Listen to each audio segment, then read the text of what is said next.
Welcome, people, to our Sports Frenzy podcast for tonight, where we'll review yesterday games as well as today results and look to tomorrow, right? Tomorrow fixtures. So basically, we'll be reviewing eight games, and we have so far Ron Ham as one of our gurus around that is live with us. Welcome, Ron Ham. Big up yourself. All right, thank you, Josh. Pleasant evening to all the viewers. And big up to Jermaine. Jermaine, what's the big up Kish? Big up Adrian. Yeah, I know it's kind of strange for a Sunday night, but it's a World Cup, people. So we give you a rest day yesterday. We're back tonight to cover these pictures from yesterday as well as today. And we are brought to you by Let's Care Medical. And they're located at Shop 5, Juicy Plaza in Mandeville, as well as in Santa Cruz and Montego Bay.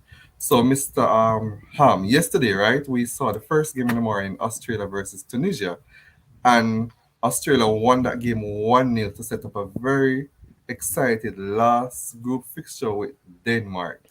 Right, that should be a very exciting game because which team ever likely won that game will be going through. What do you make of that game yesterday at 5 a.m.?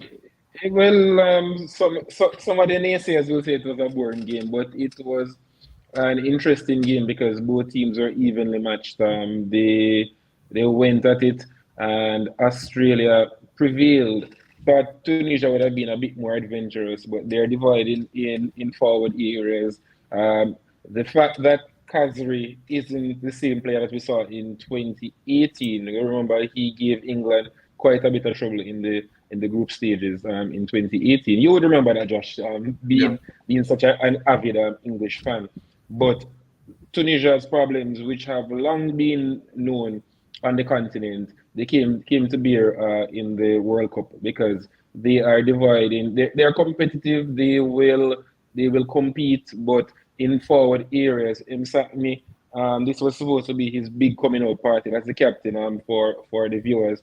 He didn't do the business. He got a couple of chances and he fired blanks. And Kazri short of work and still not fully fit because that's why he hasn't featured from the start.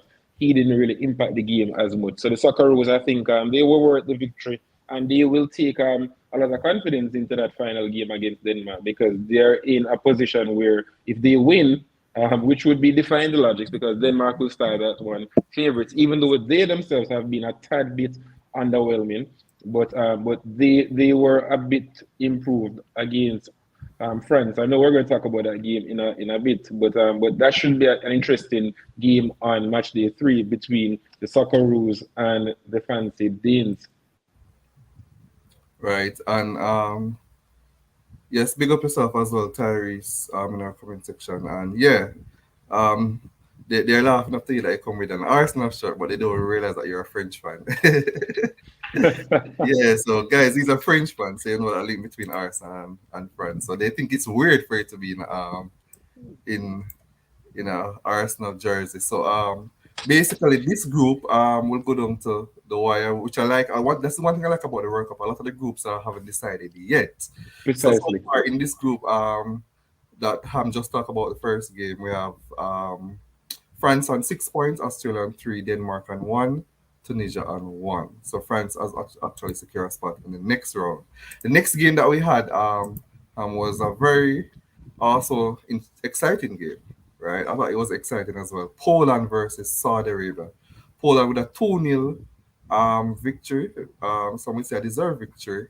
And Saudi Arabia, um, they were on a high, but they did not play badly either. They actually played well, and they could have probably got on goal. But deserved victory for Poland, you might say. What do you think? Yes, I would say, and it was pleasing to see that they were a bit more adventurous, Josh. We have been lamenting the fact that we think they have better players than what they were showing on the field of play. And I thought that the tactics which have been employed thus far were a tad bit on the cautious side, and they were a bit more expensive yesterday. I called for the inclusion of Milik.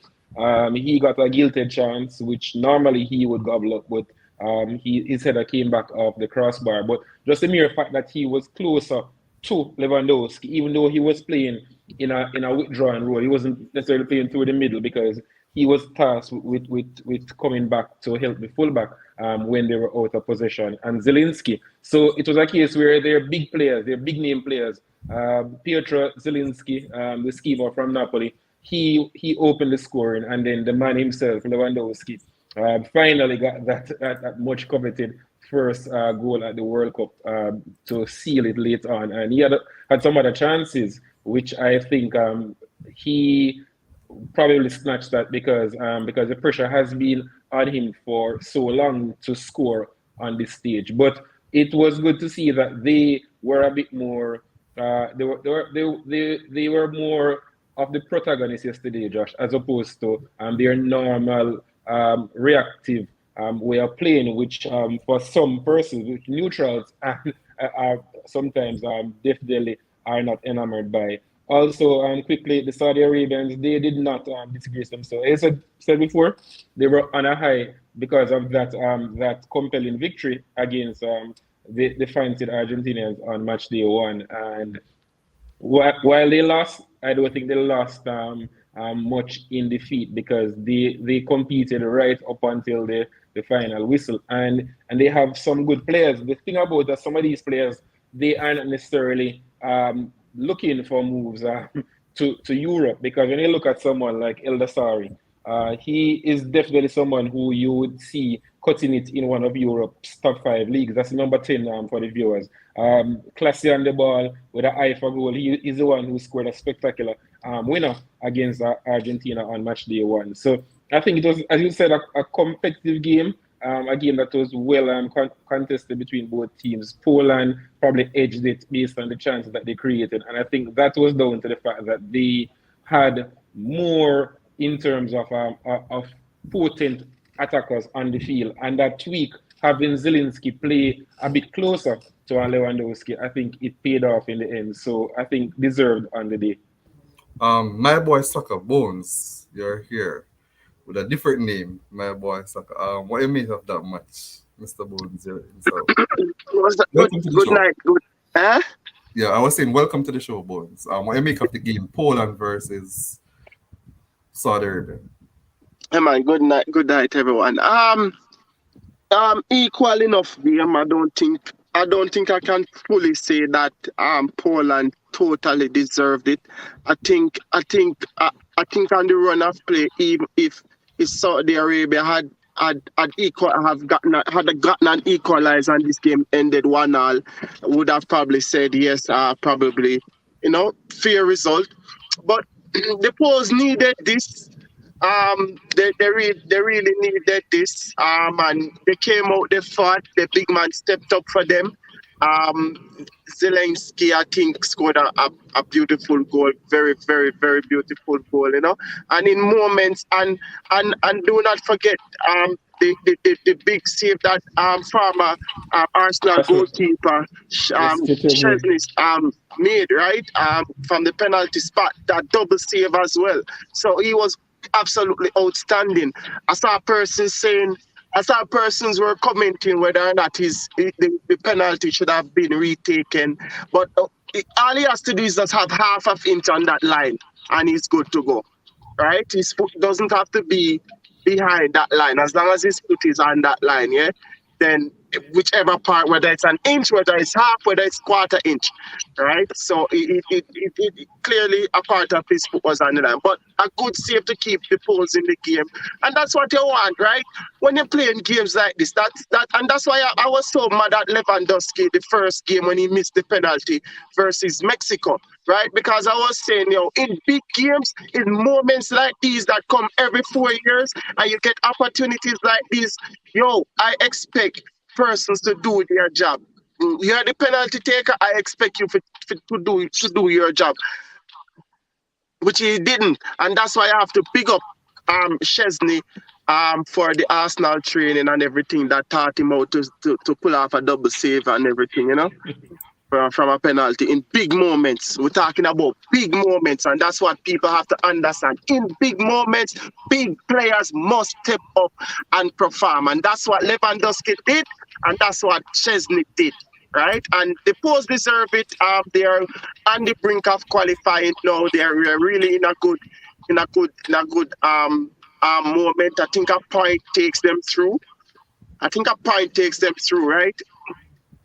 But What, the Polish? eh? Yes. Yes, of Yes, course, defeat them too. yeah, point take them through. But with everything so open right now, who would want a point? Let's see if we can win the group and see who we get.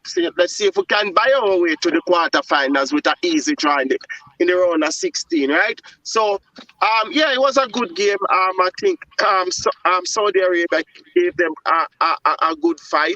I like how the Saudis team. I like how they press. I like how they're aggressive. I like how they're full of determinations. Yeah, but against the run of play, they got caught out twice, and the Poles let them pay for it. And yeah, that was it. A well deserved 2 points for Poland. 3 points. Sticking with you, Bones. Your team came out with next game France versus Denmark. France came out with a 2-1 win over Denmark, right? And a lot of persons thought that that game might have ended in a draw, but Mbappe had different ideas, different questions, right? It was a deserving win for the French, I think. And as normally said, the Danish, as usual, they always lack a cutting edge in the final one third of the field, right? They seem to lack that spark in the final one third. But France was well deserving of that victory, I think, yesterday. And Mbappe had a great game as well, as usual for France. What you make of your team? France 2-1 victory over the Danish.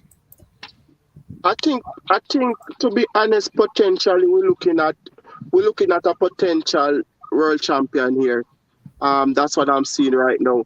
The team the team right now, with all the injuries that happened, the Pogba of this world, the Kante of this world, the Benzema of this world, Hernandez, those four key injuries that happened to us, I think it might be a blessing in disguise.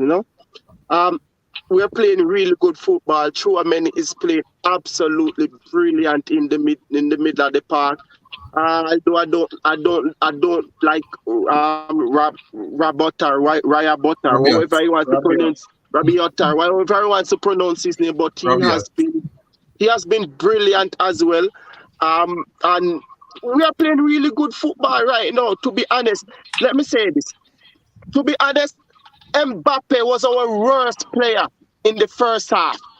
Worst player in the first half. He kept losing possession. One of the time he lost possession, Denmark counter attack, and if it wasn't for the Lord Jesus, I have to say this. Whew, whew. If it wasn't for the brilliance of Hugo Lloris, me heart pain me to say that. Yeah, we know say you're not a Yugo fan. If it wasn't for the brilliance of Hugo Lloris, the Danes would have gone 1-0 up. Yeah? So he was absolutely poor in the first half. He came back second half, and that was the Mbappe we are used to. Yeah? The second half, he was absolutely brilliant. The Danes could not manage him any at all. Right? Griezmann coming playing down through the middle, which is what me and Ham kind of predicted would have happened. He is absolutely brilliant in there. Not just attackingly, but he does so much defensive work that it is so amazing the amount of defensive work that Griezmann does for this French team, right? Kunde was absolutely brilliant. Varane for the 75 minutes he played, stabilized the back. Um, um, Chankor, however I want to pronounce his name, was absolutely brilliant as well. But for the Dane goal, Rabiot has to ensure that he is marking properly. Yeah? Because even though that ball drops in the box, yeah, the player that Christian that run onto that ball and head it in the goal, that was Rabiot's mark. And he totally left him unmarked. Yeah. So it doesn't matter what happens in the middle of the box, so that the ball come over, drop, the first set of defender miss it. You have to clean up there, yeah. But apart from that, we came back brilliantly. I wasn't worried at any point whatsoever. Dembele was outstanding in the first half, kind of fade away in the second half, right? And as I said, Giroud was half farm a little bit in this game, But you'll expect that with the role every now and again that Dembele is that Giroud is playing. But when you look at also at the quality of the changes that came onto the field, like Coleman, what's his name again, Thuram, those guys gave the team another oomph in energy. Yeah, and I think Thuram also could have had an opportunity to set up Mbappe again in the final moments of the game. I think if I'm remembering correctly, and it could have ended 3-1. But this French team that we are looking at now is a prime example of what champions are supposed to do, who weren't doing it over the since 2002, including the French. Yeah, I think we were absolutely brilliant, and we are the first team to qualify for the round of 16. We are the only team on 6 points. Right? We're not here to play around. Listen, guys, we're not here to mess around. So, right off, friends, I don't know why. We're not here to mess around with these so-called Brazils and whatever.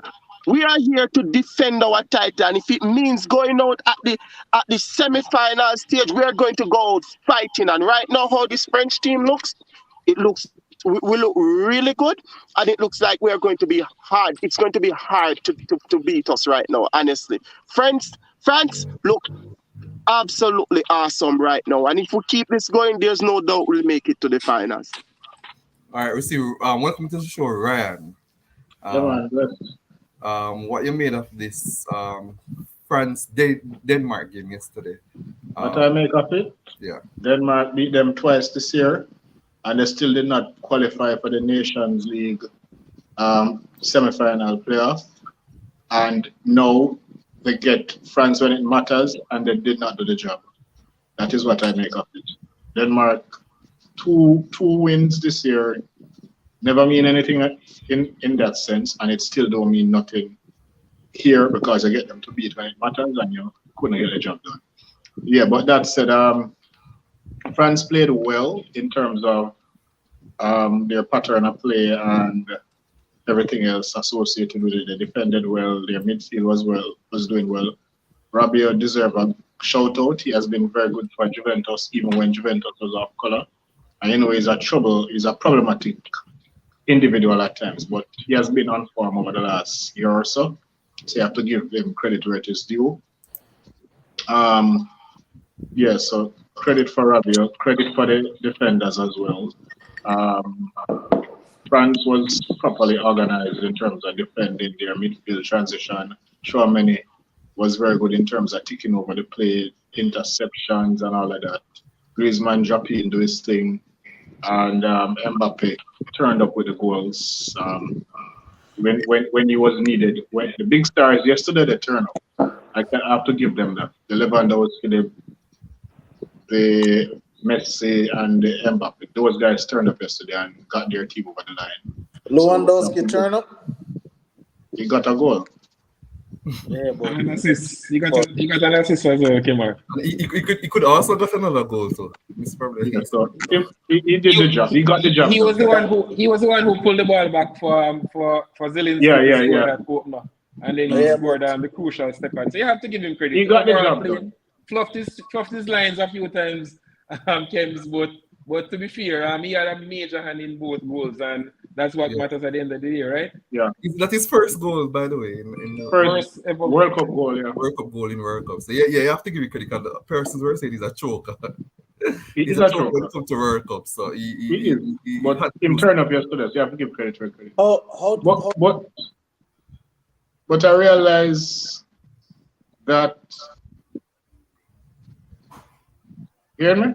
Yeah, man, we're hearing you. Oh, sorry. We're not hearing you now. I realize though that the French fans like going very back and forth with them prediction. And France not going to experience. You're very low, Ryan. All of that. So I realize that they go by, they change. boss, you low boss, man. Low. All right. Welcome to the show, Kems, the voice. Well, anyway, well done. Ryan, we not hear you. You're low. You're All low. right. Welcome to the show, The Voice, Kims. What you mean of that Denmark game versus France? I think the man I say everything I need for this said. I don't want to be a broken record. All I'll say is the egotistical one. And him get 2 goals. So I think that's good for him. But from I don't think if I'm not mistaken, I think earlier in one of those shows, I think Ham was talking about the matchup. I think we all were talking about it really, and we were saying that we believe that Denmark could have really give France a run for their money, but just for the overall play, there wasn't really any time where I think France was in danger of losing the game. Like I never see it at least. I never see France like, oh boy, France so that them are gonna lose the game. I always think that even when it was 1-1, I always think that, there was another goal in it for France. I just think that obviously I think that France have a lot of special players versus Denmark, who I believe is just a unit, is a total unit, right? And as Ryan rightly said, on that particular day, the stars really showed up, and sometimes that's what you need. Sometimes you need your special players to be special, right? And I don't know, Denmark never have any bunch of specialty yesterday, and I think Frankfurt deserve winners. Mr. Ham, your team, France, had a as Ken said, I don't think they were even when it was at 1-1, right? I was watching the game as well, and I don't think it would end that way based on the fact that France seems to have that another spark, right? Just like when Brazil played Serbia, and I thought that no matter how good Serbia was defending, that Brazil would eventually break through. You saw that with France as well. They seemed that they would eventually win at an extra to what they were doing. What you made of that game, and also the fact that all these newspapers, including BBC, they kept on mentioning that Mbappe is poised to take over from Lionel Messi and Cristiano Ronaldo. Do you think it's time for him to do that now, or he has more years? So what you mean of that game and that Mbappe, your Uh, player? all right, let's get to the game first. I don't necessarily agree with what Kim said in regards to France's relative comfort. And I'll tell you why, Kim. Because right after Christensen scored, remember that Brathwaite had that gilded chance. Yes, it was at an angle where he was ahead of the front post, but it was very very close, for, especially for persons with a French persuasion. And for about 5 minutes, it was almost like the proverbial rocking ship, but they quickly steadied it. And yes, they did seem like they had a few gears to go. But then why I was a bit perturbed, and this is me putting on my French shirt now, dropping the analyst for a second. Uh, the fact that Dembele had started to look like he was gassed, and then he was France's main outlet in terms of the first half. He was by far and away the best attacking player on that field, bar none. He had the beating of he was playing right up against Miller, and Miller is brilliant going forward, but Miller tends to be exposed when he starts with defending. And I figure that the fact that Dembele was now almost a spent force, Denmark had equalized, and they would have drawn from the fact that they had beaten these opponents twice in the calendar year. Then it was a moment that could have been dicey. Brathwaite takes that chance. It could have been a different story. But to the overall performance quickly, Rabiot, yes, he has naysayers, and people were plunging for Kamavinga. But as I had hoped, he was given a chance because, as Ryan rightfully alluded to, despite the fact that Juventus starting the season poorly, Rabiot has been one of the most consistent players, and this is a Juventus team that was littered with turmoil at the start of the season, uncertainty over a number of players, new arrivals, some of them arriving injured. The coach, the Allegri family. There were a lot of turmoil in Turin, and this is a player who has played very well both in the Champions League and also in Serie A. And he was given a chance, and he has been very good. Mini, as the guys mentioned, very, very good, understated in midfield, almost a mirror image of what Deschamps did in '98, giving the platform to people like Zidane and Djorkaeff to flourish. Then Choumini is almost doing the same. So people like Griezmann, although he gets through his fair share of work, and this is a pleasant surprise, guys, because Griezmann has looked a shadow of himself when he was at Barcelona, and now that he has returned to the Wanda Metropolitano with Atletico Madrid. He has looked a shadow of the player who we had seen pre-Barcelona, but he has gone through a lot of work, and he was instrumental in the final goal because that was a brilliant ball into the box. But Denmark, as we have said on the show, they are solid. They will be difficult to beat. They will give you a good game every day of the week. But their issue lies in the fact that they lack cutting edge, guys. When you look at the persons who are tasked with scoring the goals, they do not fill it with confidence, right? And Cornelius doesn't look like he can hit a barn door, even if he was touching it. I remember that chance that he missed on match day one that really, I think, will go down as the miss of the tournament. And remember, we're still just in match day two.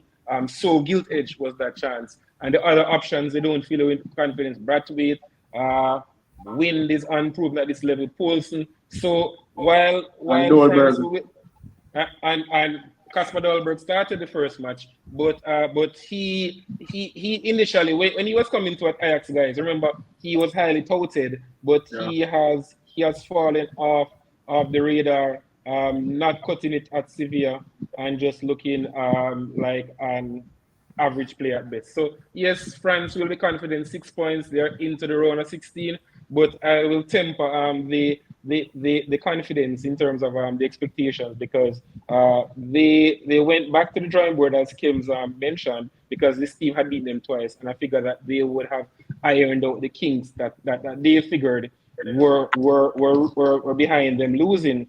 But I still think that they need some more. And I think, guys, for me, France wins this World Cup if Dembele plays like he plays in the first half, because I don't think they can rely on the brilliance of Mbappe every day. So I think with a dual threat, then France is that more potent. Because you know what Giroud will give you? It'll give you work, but he's not the most prolific goal scorer. So you can't really rely on Giroud scoring goals day in, day out. So I think Griezmann and also Dembele are the most important players for France lifting this World Cup. Because I figure that Mbappe will be Mbappe almost every match day, but Dembele is so inconsistent. And it is going to be a thing to see if Griezmann can maintain the form that he has shown throughout the first two games. As it relates to Mbappe, well, he has everything to be regarded as currently the best player. And when I say best player from an attacking sense, because this whole notion that you're the best player in the world, I think it is subjective, because remember, other players are on the field who do things that allow you to express yourself. So from an attacking sense, then yes, I think he can be, because of the threat, and he has I would say his game is far more rounded now than it was in 2018, because he's now able to use his left foot, because in 2018 he was predominantly a right-footed player, but now his game has evolved, which you would expect, because he's a player who's entering what you'd consider to be his prime at 23. So he is entering what you'd consider to be the prime of his career, while Ronaldo and obviously Messi are well past what you would consider to be their peak. All right. Yeah, question though. Yes, Brian. Given that Giroud is not prolific, this is to not prolific in terms of, I'm not going to give you 5 goals this World Cup. Very unlikely.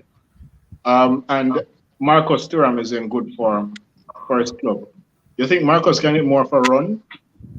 Potentially even start? Well, I would definitely start Thuram to have a look at him on match day 3. But as it relates to usurping Giroud, it's difficult because France tends to play very well with Giroud as that focal point, because he does so much that goes unnoticed to the cursory eye. So yes, Thuram has been very prolific, and I think he will definitely start, especially seeing that France has qualified into the round of 16 already. So I think he'll start, Ryan, to answer your question. In terms of, I think he would have to lay down a very, very, very strong argument to replace Giroud from the start in the round of 16 playoff though. All right. Kims, what you made of our last game of the day, Argentina with a 2-0 win over Mexico. Um, Game that they needed to win, by the way. What I made of that so game. So I think when watching these games, I think we tend to forget that these players are also human beings, right? And they have real emotions like us. So like they get nervous, right? They understand the magnitude of the game, right? Especially, we saw it when Argentina finally won the Copa America and Messi won his quote unquote first international trophy. We saw the celebrations. We saw it was like a weight lifted off everybody's shoulder, right? So they heard the murmurs. Of course, losing to freaking Saudi Arabia is a big embarrassment. There is no possible way you were supposed to lose to Saudi Arabia, especially that the run that you had going on. I think there was a stat that said that they haven't trailed in how much in match or they haven't lost a match where they scored first, blah blah blah blah blah. Right? However, what I want to remind people, and I know I'm going to go a little bit deeper into it, but I want to remind people that when Argentina, and this is what, and when Ryan was telling me about other coaches, oh, Steven Gerrard is undefeated here, blah blah blah. Let us be reminded that when Argentina is playing these games, it's not like they're whopping everybody. Some 1-0, them a win, some 2-1, and it's the last 10, 15 minutes they're spent defending that lead. So it's not like a convincing victory they were winning, from Copa come until now.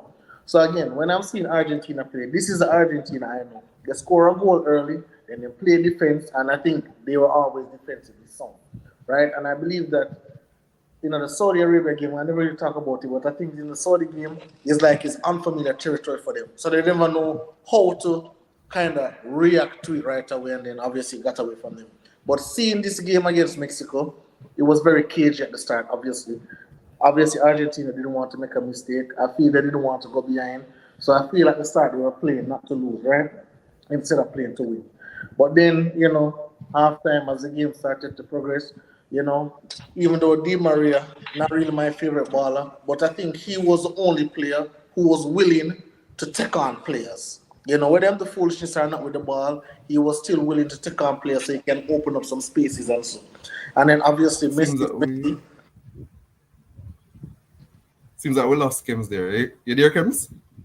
Yeah, you hear me? Yeah, man, you're here now, yeah. Yeah, sorry. Obviously, Messi is Messi, so he's going to do what he did, right?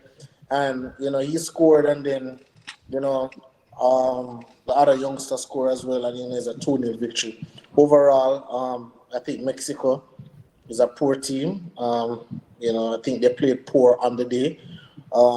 Obviously, I think when Jimenez came in, though, I saw a little bit of flair, and we can attribute it to the fact that, okay, they were behind and they had to score. But I think overall, I think Argentina was a better team, and I think they deserve to win. Ryan. Yeah, the tension, I could cut it with a knife. The fans, even at my workplace, half of the workers were Argentina fans. The fans at the ground in the match itself, it was just tension. It was just a tension-ridden match. You could just cut that tension. The first half was very cagey. Nobody wanted to make a mistake. If you want, who half, but the second half, Argentina know that they had to come out and get the job done in the second half. And when you needed Messi to turn up, Messi turned up, and he got a brilliant goal yesterday. So you need a superstar to turn up on the day, and he did that. So you have to give Messi credit for that, because if he did not turn up, we'd be saying the opposite right now. So that out the way, and he also got an assist. So the second goal that basically killed the game. So he turned up with a goal and an assist yesterday. And Mexico, poor team. This is like the worst Mexico team I've ever seen in my lifetime. And I don't understand the coach going back three. He does not play a back three. So I don't understand. Let me not say does not. He rarely ever plays a back three with Mexico. So it was kind of weird of him to do that against Argentina in a very big match. So Mexico is very poor. They don't have any cutting edge. Their midfield is aging. Their defense is meh at best. So it was not a shock that Argentina won, but Mexico, they still have a chance to go through. And if they go through, they will as usually always go at round of 16. So they won't do any better than that. And I don't think they're going to keep this coach, to be honest with you. Even if they go to the round of 16, I don't think they're going to keep him because he hasn't improved the team. And the 2 times we played Mexico, especially the game over there, we saw that Mexico aren't the powerhouse that they once were. USA even beat them in the Nations League final, and I think they beat them also in the Gold Cup, if I'm not mistaken. I don't remember, but I think they did. But anyway, Mexico is not as strong as the ones were. They are not the powerhouse of the region anymore. All right, Mr. Ham, what do you make of this game? Totally agree with what the guys said. It was riddled with the ironic thing is that both teams were trying not to make mistakes. Argentina even more so than Mexico, but they were making a catalog of mistakes. And where can we start? Let's just That's go why it to was the tense. Yeah, I thought it was a tense game too as well. Like some of these players, they were shadows of themselves. I think Lautaro Martinez deservingly has come under a lot of scrutiny because his performances have been very, very below par. Rodrigo de Paul in the engine room, looking a far cry from the player who had been one of, if not the catalyst behind this amazing long run that they had gone on. Because in those games that Kim's mentioned that were so tight, with De Paul in midfield, breaking up the play, driving the team forward, making those tackles, you figure that Argentina was almost impregnable during that run. But since they got to Qatar, guys, seems like he's not wearing his shoes. Looks like he's playing almost in shoes that are probably squeezing him because can't control the ball, gifting possession, just looking clumsy, diving all over the place, feigning injury. They were poor throughout the first half. As Ryan mentioned, that back three. Just before when the team sheets came out, I had messaged Josh, and I said to Josh that Mexico is going with a 3-5-2, which will morph into a 5-3-2, and that was striking because, as Ryan said, while they rarely use it, the last time they used it, of note, guys, they were on the receiving end of a 4-0 thumping by Uruguay. So it's a system that they rarely use, and when they do use it, it's fraught with danger because they don't play that system properly. In midfield, we spoke about it. It was interesting, guys, that Alvarez from Ajax wasn't used. Was he injured?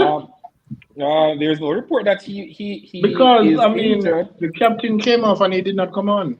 Precisely, and the thing about it, when you look at that crucial goal, guys, quickly, Messi operating in a half space. What Messi does, Messi stops and he allows Herrera to continue running so when the ball comes to Messi, Messi has a pocket of space, and you figure that probably with fresh legs, because all right, I understand probably you wanted to set up like that first half.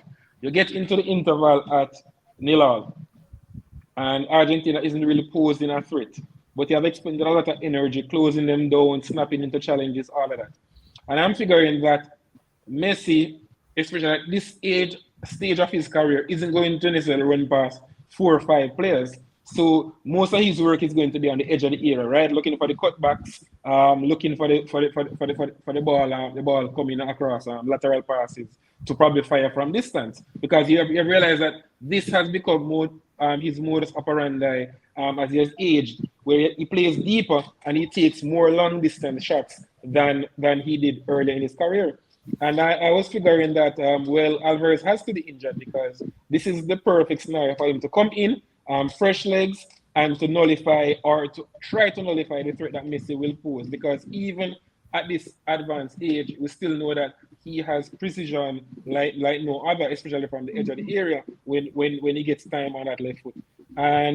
what can I say about Enzo Fernandez? Levon and I have been pitching for him for some time now on the show and regular chats that this is a guy who at 21, it's a bit more difficult to fit the ball into this system because I figured Ryan when we saw where Di Maria had fallen out of favor. Remember there was a period Di Maria wasn't featuring regularly. I figured that would have been the perfect opportunity for Dybala, but Di Maria came back into form just before the Copa, scored the winning goal in the Copa, and has played well in the World Cup qualifiers as well. So I think that has really. And Dybala's other problem is fitness as well. Precisely. Dybala has had a good start to his Roma career, but in keeping with his end of his Juventus career, he has been plagued with injuries, as Ryan just mentioned. So I'm not sure if he's 100% fit, but I think, guys, for the next game, definitely going to see Fernandez. I think from the start, Martinez at the back had security where Romero didn't. So while he effected some changes, which made sense, I think he still needs to, because I think Martinez needs to sit. That's Lautaro. And I think Alvarez needs to play from the start. Mexico, poor team, relative to what we know from Mexico. I think that was a very, very telling fixture, Ryan, like you mentioned.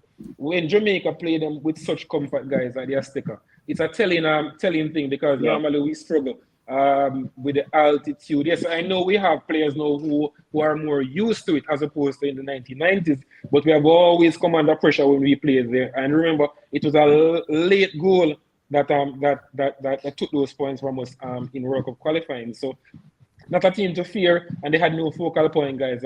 Vega, and this comes back to the point where Diego Lainez was left out. Santiago Jimenez, who is seen as the future of Mexican forward play, they were left out. 21 and 22 years old. I think this was a very good opportunity for players like that. And you look at the bench, Jimenez coming on, yes, he gave them a physical presence, but Raul isn't the same player since that head injury with David Luiz 2 years ago.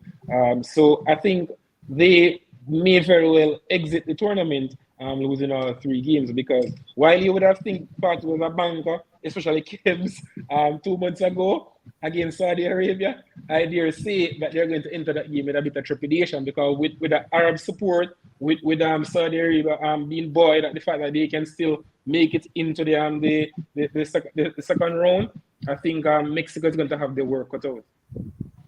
Yeah. All right, from my boy Soccer to the Magic Man.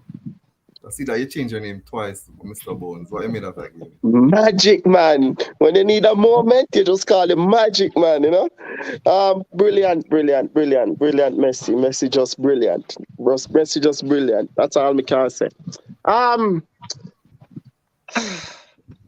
Mexico should be thankful that the next World Cup will be in CONCACAF, and they will be one of the hosts.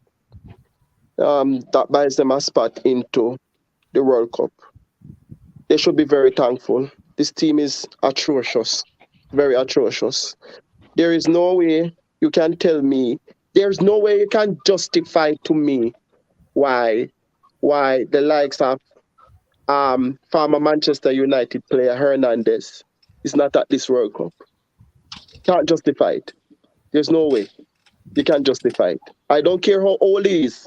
Messi is 37. Lewandowski about 45. I do not. Or Messi 35. Even though those ages are not correct, but continue. Cristiano Ronaldo nearing 55. You cannot tell me why this guy is not at the World Cup. And I've been following the Mexican trend after the World Cup, and basically the fans are saying they don't understand why Mexico, when they had the Mexican Federation, when they had the opportunity to fire the coach, they did not fire the coach, right? And now they go into the World Cup and they're struggling. And as Ham alluded to, that when Jamaica played them in the Azteca, that should have been a turning point, or a wake up call for them, because we had a Jamaican team who were struggling as well, and you go to a place that you always struggle, and Jamaica did pretty well. So that was a wake up call for them. And they didn't really wake up. They were sleeping on the right and they turned on the left and just continued sleeping on the left. Now I think the coach will go. He definitely will go because he's under pressure, not only from probably the players are now against him, whatever. But the fan base is also against him based on the trends that have been seen, right? But cagey, really, really cagey game. I don't know. To me, it seems like Rodrigo was on the pitch to ensure that no pitch invader got to Messi.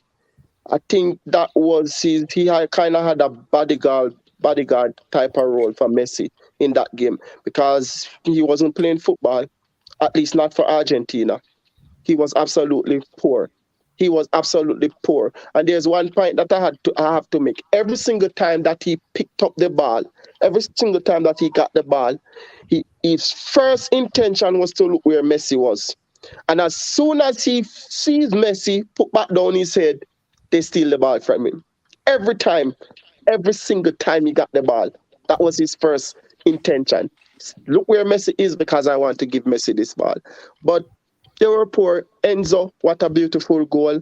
Messi, magic man, beauty from 30 yards out, absolute beauty. And this is the thing that we'll go back to and we say again, when you need big players turn up in big moments, and that's what Messi did. Messi gave Argentina a chance. Argentina took that chance, and now they're on the brink of qualifying for the next round. All right. Josh, quickly before you get into the next point, just to continue on what Bones mentioned, because that's a valid point. Because Bones, if you remember, guys, when pre-COVID, when Carlos Vela was arguably undisputedly the most informed attacker in all of CONCACAF, he hardly got a look in. We have seen cases where right on the years, even when Giovanni Dos Santos was at the peak of his powers, he had issues. Velas had a long running issue with the FA. So we have seen this many times. The younger brother, Jonathan Dos Santos, the same thing. There was a period where he wasn't playing for the national team.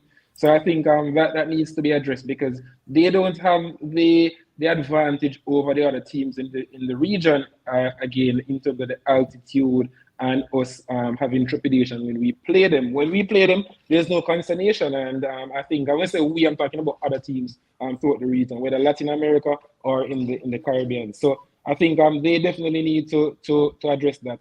And one thing I think has not been mentioned, I think that injury and enforced absence of Giovanni Lo Celso, I think it is more glaring than people are making of it, because I think his ability to connect between the lines, I think they have missed that because you see, when you play with a particular he was playing well player, with them before. yep, and he has a particular almost telepathic relationship with Messi, and then because he plays almost in that same space, so I think he has left a void, and the others that have come in haven't filled it, and also the ones who were there playing alongside him have also fluffed their lines. So I think that needs to be addressed, and I think the inclusion of Enzo definitely needs to happen for them to get more drive from midfield, because at 21, this is a player who will give them legs. He has technical ability, and as we saw yesterday, he has a fabulous shot on him. And this is someone who has been one of the standout players for Benfica in the Champions League. So who do you put in Enzo for? De Paul or the Betis guy? I think, well, yes. I would say based on who is there, I think De Paul still plays just because Paredes has been awful. Rodriguez is limited. That's the one who plays for Real Betis. McAllister was on the periphery of the game, so I think definitely De Paul only plays because the others have been very, very off color. And I think instead of putting in Palacios, who is another big talent, but you at this stage I don't think Scaloni would be prone to having two. Palacios is what, the Leverkusen guy? Yes, yep. That one who everyone was raving about pre-COVID led them to the Copa Libertadores.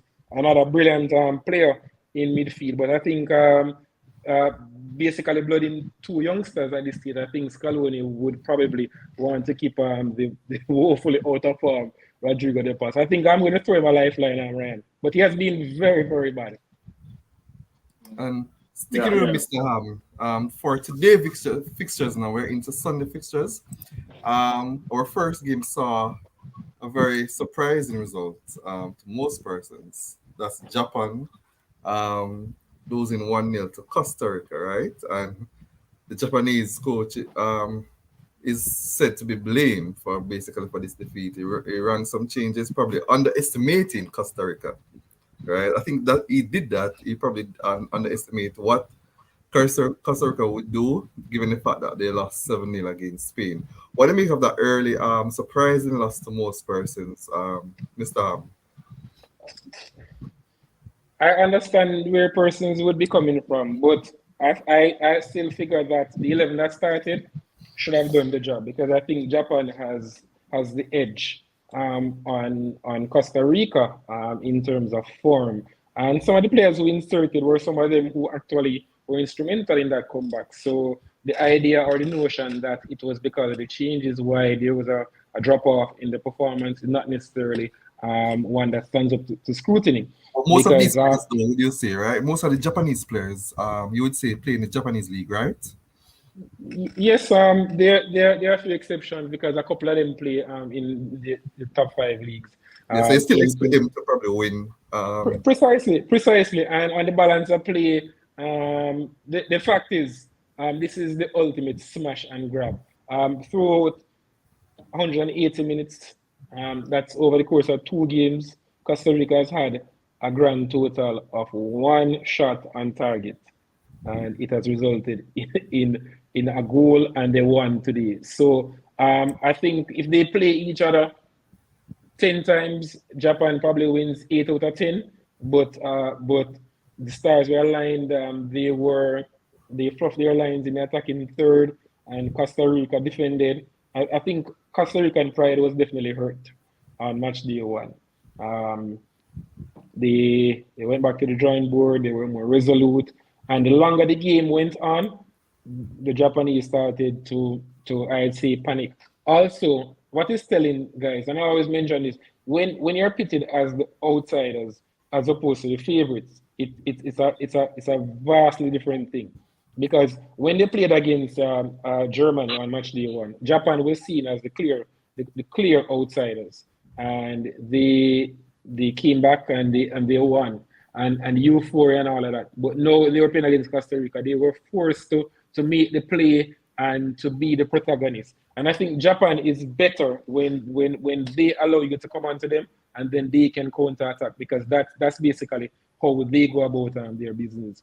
And kudos to Costa Rica. I think that's a feather in their cap. They are still in with a very very minute chance, but still in with a chance of making it into the second round. After that defeat on match day one, everybody would have written them off and would have been expecting them to be on the plane after playing against Japan, but they still are in with a shot. And stranger things have happened, but I think Germany definitely puts them out because well, Germany has to It has at to. any rate. But At he any set up the rate, group. He set that group. precisely. It for persons of a neutral persuasion, I think Yeah, it's excellent because you find that so many permutations can happen can happen. on match day three, And and I think the best thing about it too. and Costa Rica, they have nothing to lose. So if they can frustrate Germany for long periods, Navas can have a good game. You never know. So Germany starts as favorites, but Germany has been off color. Yes, they were improved against Spain.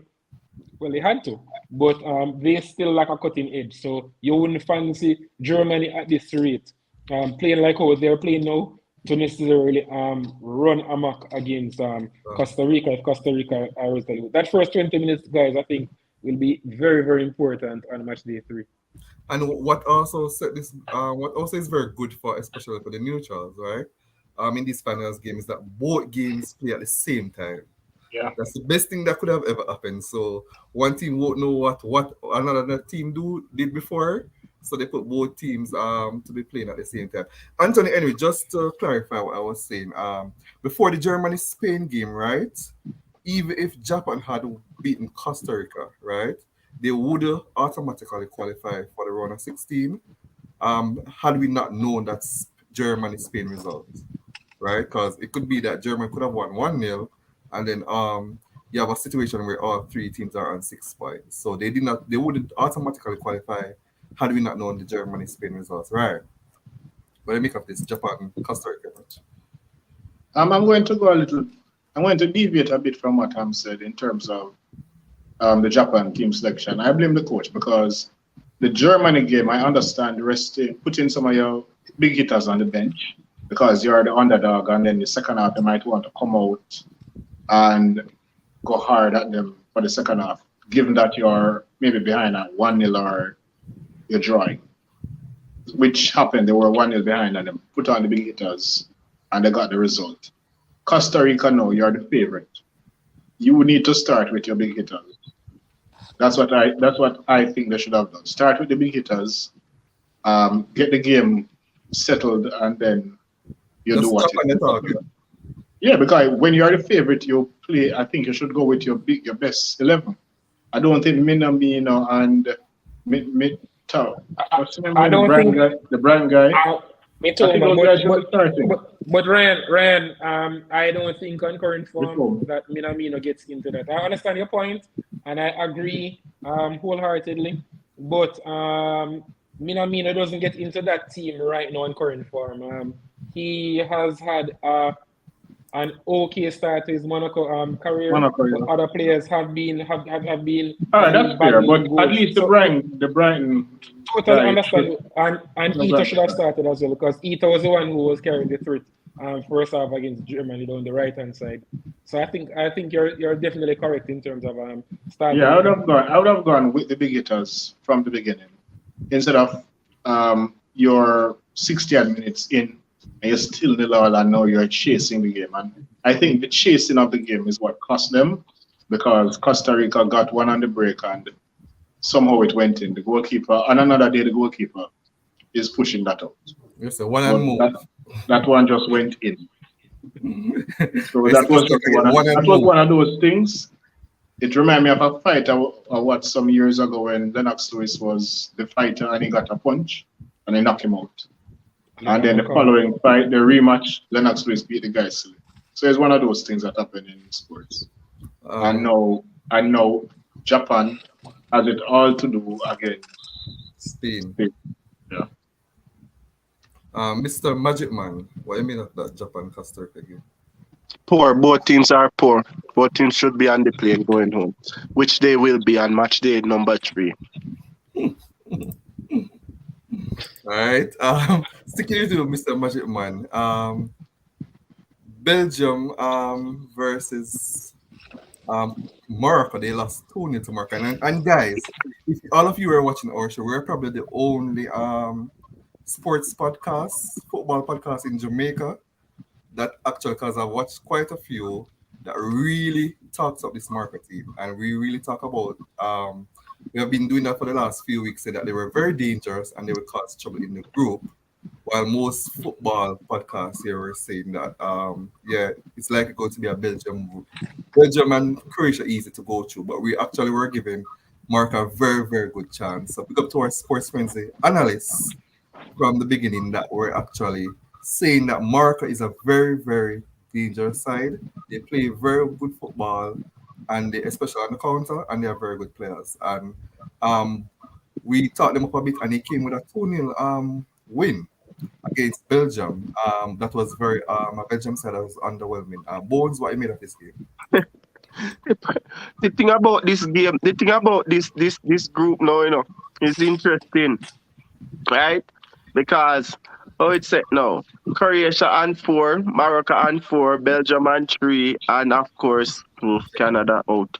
And almost It's all the groups seems to be that interesting like that. But it's continue. no, it's very interesting because if this Morocco team goes out and play Canada the way they did, right? This Morocco team will qualify. They will qualify. And I think Seeing they that the will. seeing that the big guns are playing each other on match day number 3, one of them packing their bags on match day number 3, and I hope it's the poor and old Belgians. Absolutely garbage. Absolutely garbage. From their coach, apart from Thierry Henry, left him alone. From Martinez, I heard somebody say Martinez got. How could you pick a relegating battered coach with Wigan to bring through your prime generation players? Eh? How can you do that, Belgium? Right? He has. It's really surprising that he even got a chance after the 2018 World Cup because with expectations, we know with countries and expectations, right? And it was expected that they would have done well enough to reach to the final, but they didn't. They lost 1-0 to the French, right? Who went on to win the championship. But they have been absolutely poor from day one, from match day one, they have been poor. And in this game today, they were even.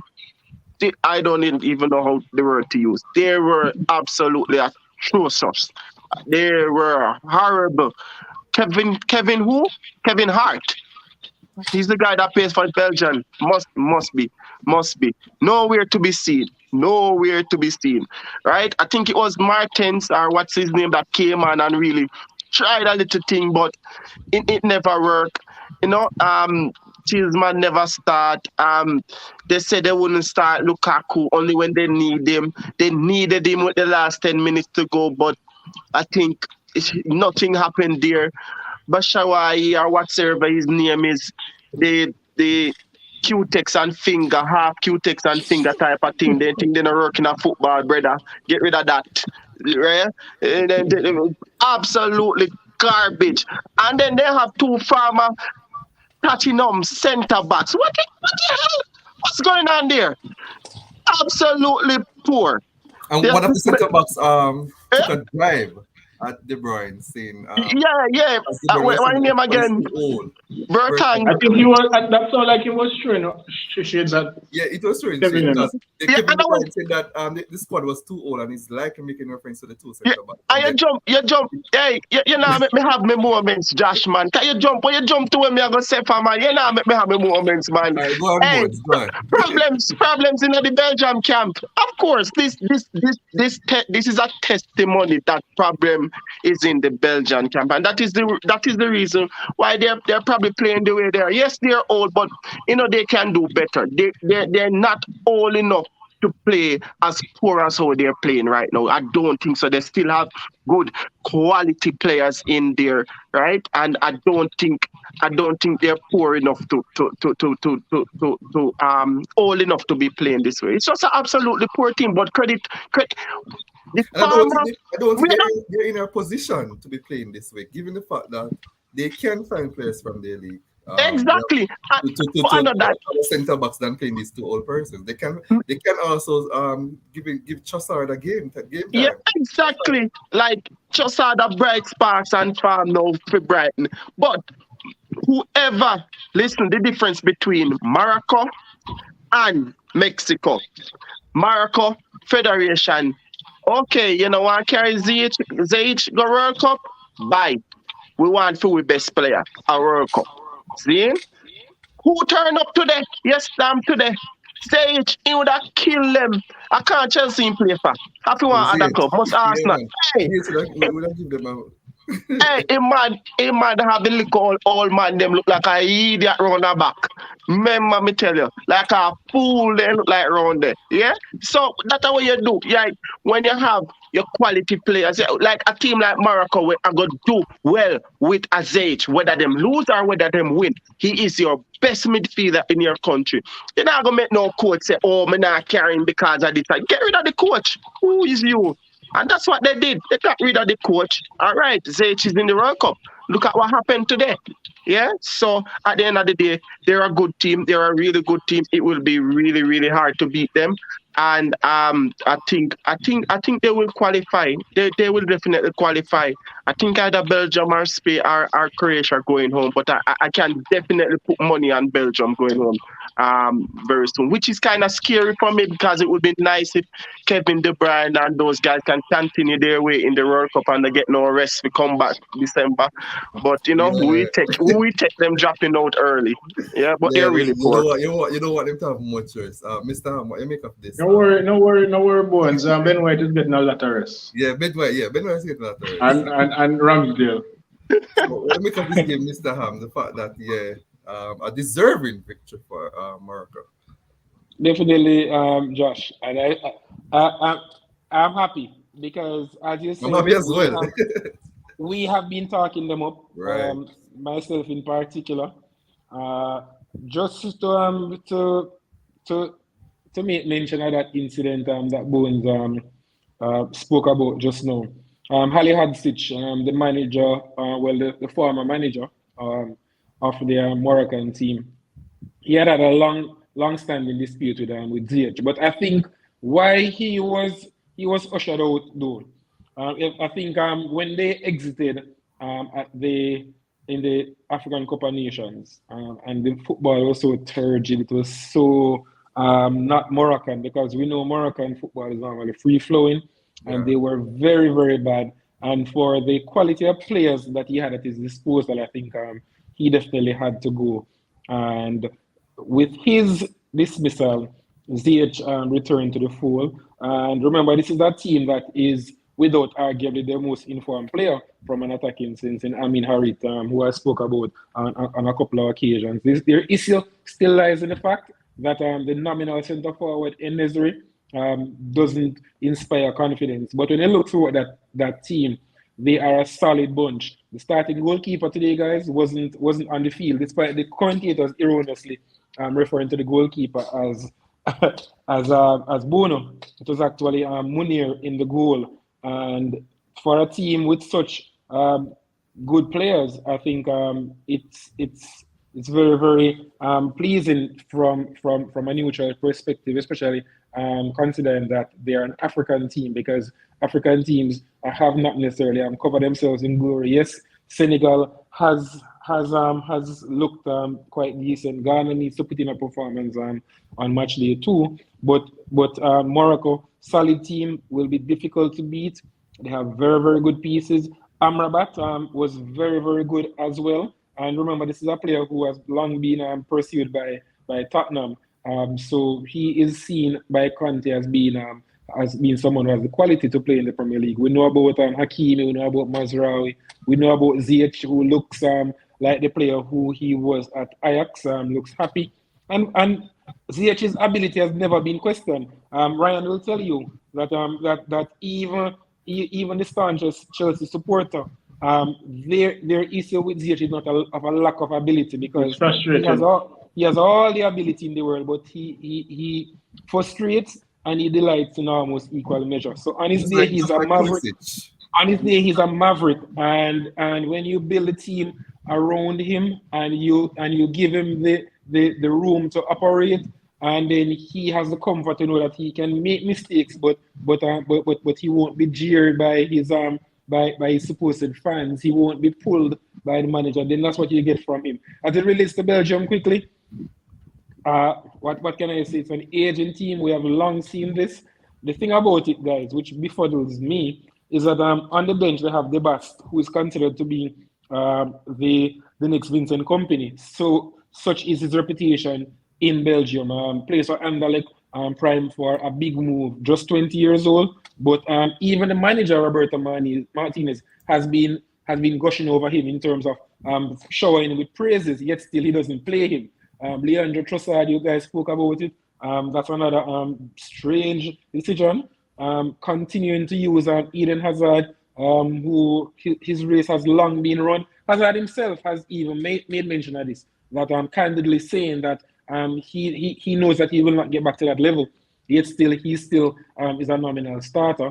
Strange decision by a strange coach. Very, I very, think I very, think very, Roberto very strange. Martinez. I think it's time we actually start to blame Martinez for the And they have other pieces. I spoke yeah. about Charles the Ketelier. He was thrown on when they were ostensibly chasing the game. You know, it's difficult for a young player to just come in and impact the game, especially with a team that is so short on ideas. This whole idea that Doku can't get a look in, despite the fact that he's playing the injuries, the fact that you brought him to Qatar renders him available for selection in my eyes at any rate. So I figured that he could bring something else along with Trossard in terms of pace and incision in the final third. And it's telling that it's only when Dries Mertens at 35 came on that they had a shot on target. They were poor. They were poor. They were poor. It's just a poor Very team, poor. and it just makes a mockery, guys, of the FIFA rankings because FIFA has them as number 2 when we know that they are anything but the second. And we have known this for a We also know very, that they're better very than long the time. 2 second. years, at least 2 years. Even At though least. they're at number 2, we might not think they're number 2. But what we know is that they do have better players than this level. They have better players, and another thing too. Witsel is another issue in midfield. Tends to slow the play down. Not the player that he once was. We know Axel Witsel of 2014 used to cover every blade of grass. Not that player anymore. Didn't end well at Dortmund. He didn't necessarily cover himself in glory. Because when you find it Justin with Emre Can at this stage of his career for starting position, that tells a lot, and hasn't done it since he has been in Spain as well. So I think they have long running issues. The centre backs you guys spoke about them, Witsel in midfield, the spine of the team. I think needs to be definitely altered come match day 3 for them to have any chance of advancing because Croatia looks improved, and I know we're going to get to them. But I think with some of these players removed, I think they still have hope because they still have enough quality to beat Croatia on any given day, but not with the starting 11 and with some of these players that he has been persisting with. Ryan, what you thought about Yeah, I think the guys have said most of what I wanted to say. Especially, I was holding on to the ZH point from the Mexico situation. I wanted to use it, whatever they use it already in terms of your star player and your star player turn up on the day. And so it was good for the federation to, well, the coach got fired for plain reasons more than the ZH reason. But at the end of the day, it paid off for Morocco. And when you have a player like that, you should not leave them out of your team. But it all paid out in the end, and he's there and he contributed. Let us also be reminded that Robert Martin, because he's not no Roberto Martinez, he's not a Spanish coach. That is a mid-table, lower-table English coach. So his name is Robert Martin from now. Yeah. He put on a 35-year-old Dries Mertens over an informed Leandro Trossard. That was just crazy right there, sir. Because Mertens right now is not the player he once was. Yes, he came on and there was a little bit of oomph, but imagine if it was Trossard that came on. There would have been a lot better. By the way, Trossard should be starting. Precisely. The Leicester defender should be started. Yeah, it's just like how Argentina start McAllister. They are in farm, so start them. Why are you leaving these players on the bench? Definitely, Ryan. Fight from Leicester and Debas should be starting. Not those two relics at the back. Vertonghen. Yeah, I see where started Onana, but that never worked out because Onana was just horrible as well. But at least he tried with Onana and that never worked. So I rather a coach try and it don't work than you just stick to the old guns and it don't work.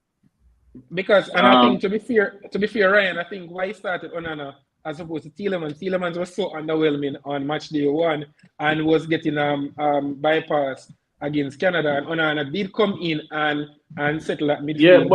Yeah, but I understand that, but Tielemans is your big player. I would say if you're going to do that, go with Tielemans and Onana. Because at the end of the day, Witsel has been done for the past 3 years. Even though This is not the Witzel. This is not the Witzel of 4 or 5 years ago. Witzel done. Not even 4 or 5 years ago. The one before, because that time he was in China. So this is not the Witzel of maybe 6, 7 years ago. That guy is done. Hazard was good in the first game, but I mean, he's not the Hazard that he once was. Kevin De Bruyne was underwhelming today. Very underwhelming. The passes never connect. I don't know if he and his teammates don't mesh like the City teammates, but the passes, some of them were long, some of them were over. He doesn't seem happy to Ryan. He doesn't seem happy. Probably He seems system though. Yeah, and then how you going at the media go say something like that on the eve of a match? That was just crazy. I was You actually throw your shocked. the man basically call him teammates a bug on the day of an important match. That's what the man said. Enough. They are not as good. He did not hear the comments, but based on how he reacted, he can see that he was probably shocked as well. This coach is the man basically call him teammates of a bug on the eve of a match. Like, why would you do that? That was just crazy. Yeah, I understand being open, being whatever you are and whatever, but you have to kind of know if it is a World Cup, is an important match. You don't show your teammates under the bus like that. Me thinking that be sarcastic when me first read the story in terms of, everybody has said I thought it was a fake quote, to be honest with you. Yeah, but honestly, me did think it either fake or him a bit sarcastic because, everybody has said them team old and whatever, so him kind of shut up the critics, right? So, yeah, we also win our win. What was I'll disagree with you on one thing. You said Martinez has been a failure always. 2018, I think they achieved what they could achieve. They were good in 2018 because remember they pushed. They were not. I wouldn't have them as if losing to France, who won the World Cup. France was the favorite for that World Cup for me. So that was, man. France was the favorite for that World Cup. France was better than Belgium, even though Belgium played better than France on the day. But for me, losing to France is not underachieving. Okay, so I want to call him an underachiever for 20. But going forward, everything else I can give a pass for that. But okay, so you would call him losing to France. I want to say wasted the golden generation. Maybe you could say that for maybe a Euro, but which Euro? Because I didn't have them winning any Euro. So you wasted the golden generation then? I want to really say wasted because everybody can't win.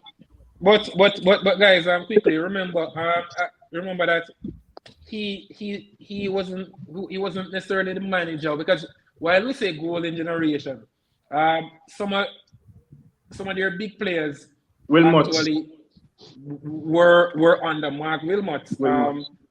Because people like Company who were very, very instrumental in this group, they are absent, and they have been absent for a while now. So I agree with Ryan in terms of let's temper the criticism, because in 2018, it was a team that you could see that they were getting to the end of their rope. And the problem that they had then was that, and even 2014, I remember vividly, they had to fit 4 centre-backs into that back four because they didn't have any wide players. Because remember, in 2014, Vertonghen was playing as your left back. Yeah, the same thing Vertonghen played 2014 too. Yeah. As a left back. It was Vertonghen left back. Alderweireld right back. So let me get. And you had you had Van Boyten and Company at center. Right. So let me ask. So let me get it straight now. We are giving Martinez a pass based on 2018. No, not a pass. But what we are game? We can't say that total. All right.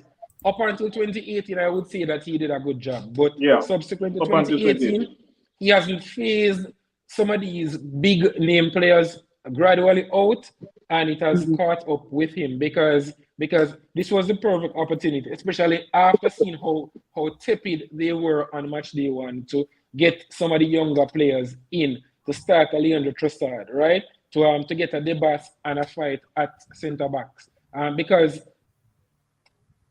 it was obvious that they struggled so much against Canada that they would have struggled in this game as well, and it panned out. So I think while we're critical of him, I think before and during that World Cup, I think he did a good job. But I think subsequent, as Ryan mentioned, he has failed miserably because and Yeah. this has to fall squarely at the feet of him. The thing about it, guys, is that some person blame Kevin De Bruyne. I understand that, but when you're playing in midfield and you have no movement in front of you, it's difficult, no matter how good a passer you are, because I always say the run dictates the pass. And if you have no movement in front of you, if the movement isn't there, then no matter how well you can pass the ball, you can pass the ball through people. So yes, he has been underwhelming, but he hasn't been helped by his teammates who have been uninspiring to say the least. David, Southgate has done better than Martinez so far. At least Southgate Yeah, pays so out has Henderson. done better than Martinez. Eh? At least Southgate pays out Henderson. Hey, let me No, tell but you. my thing is this, My thing is this. I wouldn't. Okay, fine. You bring those 26. I don't have any issue with bringing that 26. But the ones that are starting, you have 8 of your regular starters starting. That's not necessary. You can start like 3, 4 of them. Because I don't think the back line, you don't need those old guys in the back line. They don't have any speed. They've done. From And Tottenham, Munir shouldn't play they've done. either. Munir shouldn't even play. Munir should not be there. Shouldn't be starting because Munir should not be there. remember Josh is Munir has a been player horrible who was from linked with PSG. Man U from Leave ever since Lamar. when he was actually one of the most promising right backs slash wing backs in Europe, and we saw where he has fallen off a cliff. If you watch the Bundesliga, When he was at makes PSG, mistakes. Even at PSG, he wasn't. He had started to show that he was on the decline. But since he made that move over to Germany, he has yeah, I been think woeful. the PSG showed him up, really showed him And up. then and now Dortmund in such an expansive team that attacks so much where he has to defend. His deficiencies have come to the fore. So definitely he needs to go along Yeah. with the centre backs and Witzel and Hazard as well. So that's 5, at least 5. Yeah, I was going to say that earlier. I think at least 5 to 6 of their starting level players need to go. And Batshuayi should go as well. I think Openda should get. No, but the thing with Batshuayi though, Batshuayi has a 1 in 2 for Belgium. He's prolific for Belgium. Let's just put it that way. Yeah. So I will keep him around. What? Not this World Cup. No, He scored a goal, 1 in 2. Sticking it to Oh, you, so Ryan. next game. So Croatia dead. So what is that? If you look at his record, he's like 27 in both 50 games, something like that. So Yes, he does score for them, but I was referring to probably to start the final. Not sure it should be a squad player. Precisely, because if he leads your line, then you're in serious trouble. I And that's the think thing, Batshuayi guys. can be a super sub. And that's the thing, and that's telling Josh. That's why when Ryan mentioned that was so good when he said that people were saying that people have always talked up Belgium, but I figure one of the reasons because most of these players during the so-called golden generation they ply their trade in England. Because when I looked at somebody like a Nasser Chadley who couldn't get a game at Tottenham, and he was starting for Belgium, and people were trying to make a case that this was by far and away the best team in the world. Chadley is a good player, and I just use him as an example. But it goes to show that some of these players who we scoff at on the weekends when we see them playing for their clubs, suddenly when they put on the jersey, people start touting them as being better than they actually are. So I think in the case of Belgium, I think their golden generation was really in the 80s where they actually backed up the results. They came second in the Euro and they came third in the 86 World Cup, as opposed to this group where when you go through it carefully, some of these players did not inspire confidence. If you have Batshuayi starting for you, Well, they came in 86? They came third in 86. Oh, so they're basically 2018 and 86 are their best performance. No? And they came second in 1980 at the Euros. Okay. Yep. Okay, so we give Martinez medal for that then 2018. Nobody giving him a medal. No, we're No, not giving him. he got a bronze medal. So No, but you saying he we're giving actually him got a bronze medals. medal. We're not giving him a medal. But it's just that, Ryan give gold you get medal. the hype when he won the FA Cup. There were a lot of persons expected him, saying that he was the best upcoming young coach in the world. He was never But that. no, Talks regarding but, that. but the funny thing, is, Bones. Remember, when Yeah. when Wigan won, people were more enamored by his style of play and Right. his and because he talks a good game. When you listen to Roberto Martinez, He does. When he was on he talks, ESPN. yes, Yeah. you remember him, right? He Yes, spoke yes. eloquently and he talks like, oh, he's going to play this expansive game.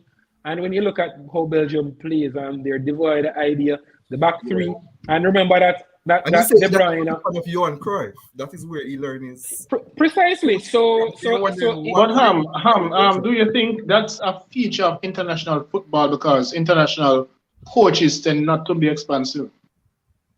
well, yes, but my Maybe it's a feelings. case of him coming to Rome and see what the Romans do. That's where Roman. That is one of the reasons why I want Pep to go into international football, and I think he was. Yeah. I think he was the difference.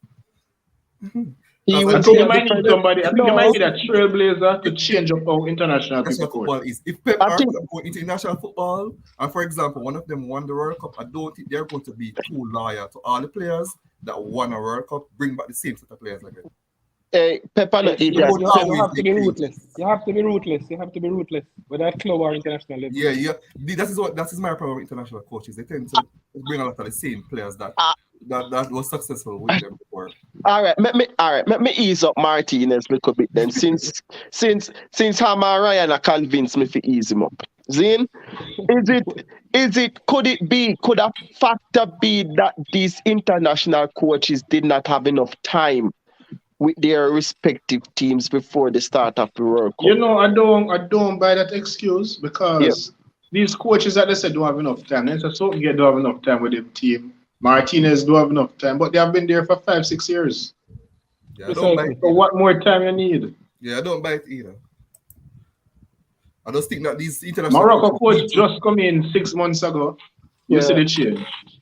I just think these coaches need probably to do what TTF Brazil is doing, even though he hasn't won anything, but they need to identify a system of play that they want to play and the players that they have, how best they can fit those players into the system and stick to it. Josh, just to answer Ryan's question, international coaches and being a bit more pragmatic. Well, there is definitely merit because when you look at it, Ryan, I think the last team that you'll consider to have played expansive football and then to have actually won the prize will be Brazil in 1970. Because remember the Dutch, we speak about them so much with Cruyff and Neeskins and Johnny Rep and those players. They ultimately fell at the final hurdle in 74, and people wax lyrically about the Zico team of 82. Remember they came a cropper against Italy and Paolo Rossi. The best Brazilian team ever to grace football. Precisely. And those two teams are regularly referred to as the two best teams never to win the World Cup, playing an expansive style of play, gung-ho, where it was a case where you score 4, okay, we'll score 5.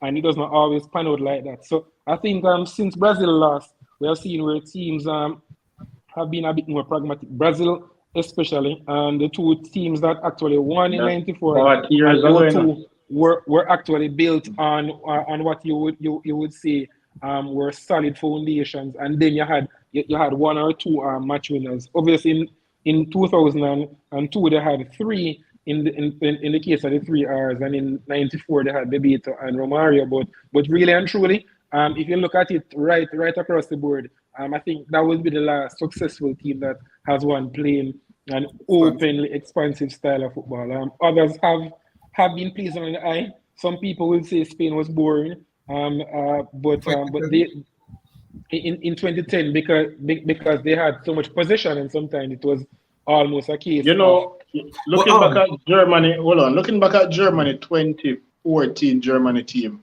I was looking back at it today and I was like, this team is not as impressive as I thought it was. In 2014, I was like, this is a very impressive team. But hindsight, looking back at it, you had Povides, who is a centre back at left back. You had your Arsenal guy, the bones. They never used to play right back. Mustafi was playing right back. Mustafi, yeah. At that point.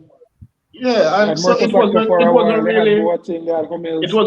a team effort as opposed to a squad of brilliant individuals there. But you have Sami Khedira who was very robust. No, they had good players, Josh. But the thing is, I think what Ryan is saying that they didn't have any players who were exceptional because even closer. But remember, Khedira never started the finals. You know, it was the guy who got what's his name again? Who got the concussion?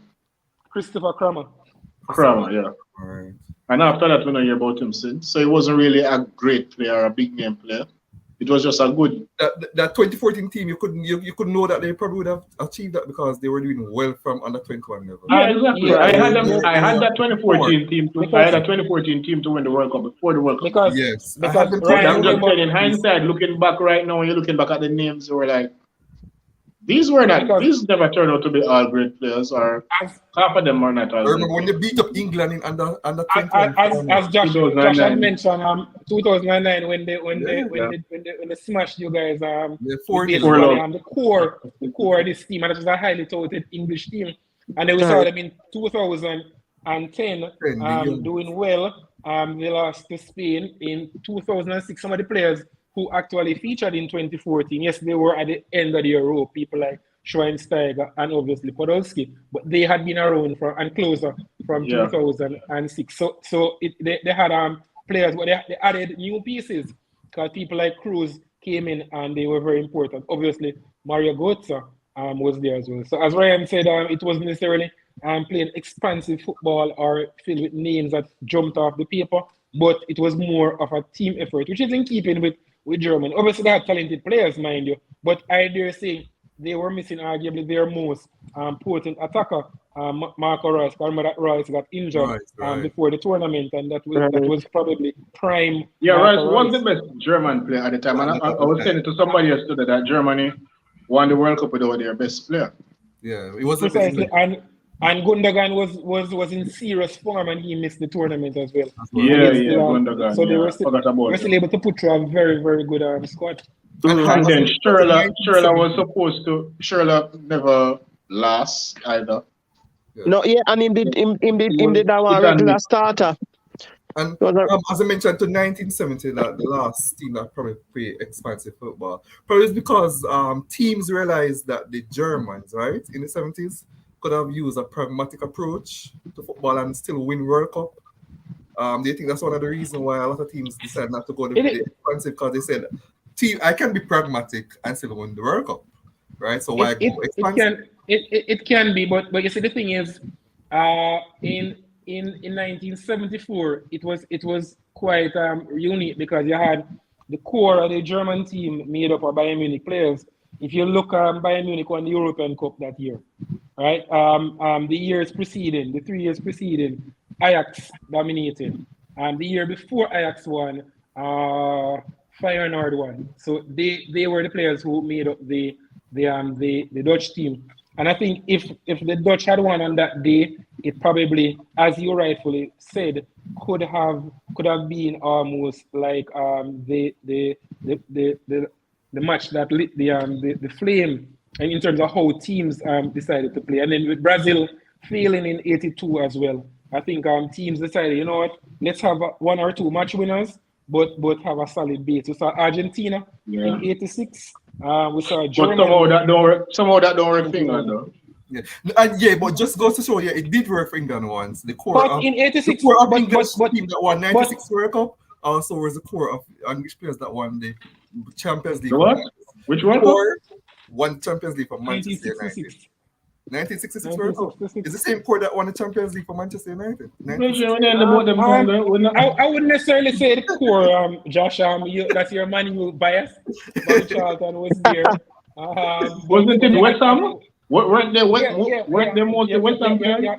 You had a lot of West Ham players. Yeah, a lot of West Ham players. I think it was more West Ham than Man U, Josh. That is Man U bias, I tell you.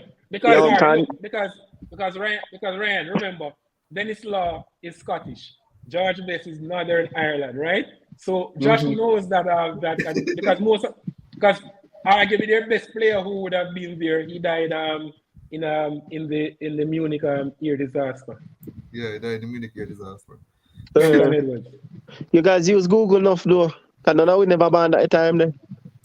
No, what's in so when you know that the team win a World Cup, you have to study it in boards. Yeah, So that you do. Yeah, Well, study my first, 1966 and my, I even watch the video in black and white. true. Okay, that's why I know my team All right, didn't kill give you Brazil. Ryan. Croatia quickly. They came out 4-1 victors over Canada, right? And in fact, they went behind in that game, but they came out 4-1 victors. What do you make of that game? Canada started well, got an early goal. The fastest goal in the World Cup so far. I think so, yeah. They did that. Then I think they got naive. Croatia was the World Cup finalists for a reason. They are good. And you were playing against them and doing well for up to 30 minutes and so forth. But you have to understand that you're not going ball for 90 minutes. You're not going even ball for 60 minutes. They have that. They always have that little quality, that extra quality in their team. Yeah, they are going to get it together. Croatia might be weak in many areas, but they are strong in midfield.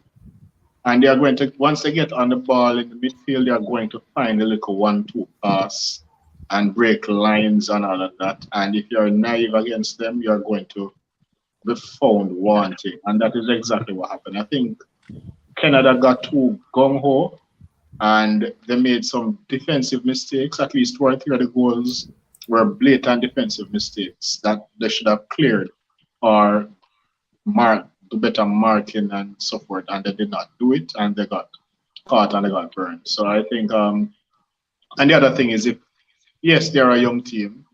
They're a young team. The big name, the good players that are up and coming are young players. Okay, better you say that. Yeah. So for 2022, a lot of the good players will be around that are good players now. So I think that they just need some more experience and they need to be a little bit less naive. And they need actually, Jonathan Davis is supposed to be a good goal scorer, but it's like every time I watch him don't play good. Like him, coach have him play deep, right? I don't know if it's something about him when I watch him don't play good. Because the coach have him. But Chelsea was linked with him. Yeah, because the coach have him yeah, but when I play watch deep. my French league, I'm like, what am I making noise over? Because he tends not to play good when I watch him. I don't know if I'm that unfortunate. Are you a problem? And then when I don't watch him score. No, but the thing is the coach have him play deep for Canada. That's the thing. Because he have one 37-year-old back of him who every time the next 37-year-old touch the ball or 39 will be 40 in February. Exactly. Why the hell we are doing with them man in our midfield, eh? When they have likes of Kovacic or whatever I want to name for over Chelsea. I run midfield like a real general, eh? Yeah, Canada did really. But it's what you have, is what you have. You feel what you have. You're not a footballing nation. For me, so listen. Bones, this is you're gonna make a point now? What you say? No, what you say, Mr. Host? No, the thing is, what may I say is, this shouldn't have been a case where Canada was going to the World Cup to see if they can qualify out of a difficult group. What I think this should have been is gaining experience for 2026, which you know you're going to be automatic qualifiers for. Where are you going with a 40-year-old man? Don't do that. Come on. Where are you? I think him 40, and I think one of our defender must be 35 or 36. Come on, I feel them man. Hey, them they have Sunday evening scrimmage game, man. Yeah, but Croatia not young either. Croatia is not young. No, but the quality is different. Lovren is 33, Modric is 37. Who else is quality. there? You hear the name what you call? What's his name again? Tottenham guy. 33 as well. Eh, They're not No, young players by the Adrian, name. this English coach is actually doing very well. He seems to be very positive in his approach. So who? don't have Yeah, any. but he seem as if he motivated Canada though. I mean Croatia though. Yeah. According Yeah, to Cameron. yeah, yeah, yeah. Yeah, he motivated with the comments. He motivated Croatia, but Canada started good. Canada started really good. Like But they you were know, very yeah, they were on the front foot. It's like you see at the end there, like Buchanan was heading to Real Madrid in the first 10 minutes, and then in the last 80 he was heading to I don't even know, Wigan Athletic. Jesus, you know, Superman. Like if Alfonso Davies wasn't at Bayern Munich, he would have been heading to Manchester City. But in the last 80 minutes, probably headed to Everton. Like it was just that poor, you know. But again, the thing what you call Jonathan David Neymar Davis, I can't remember Ryan. The thing is the coach have him a play a deeper role. Because me always confused about the role when I play for Canada.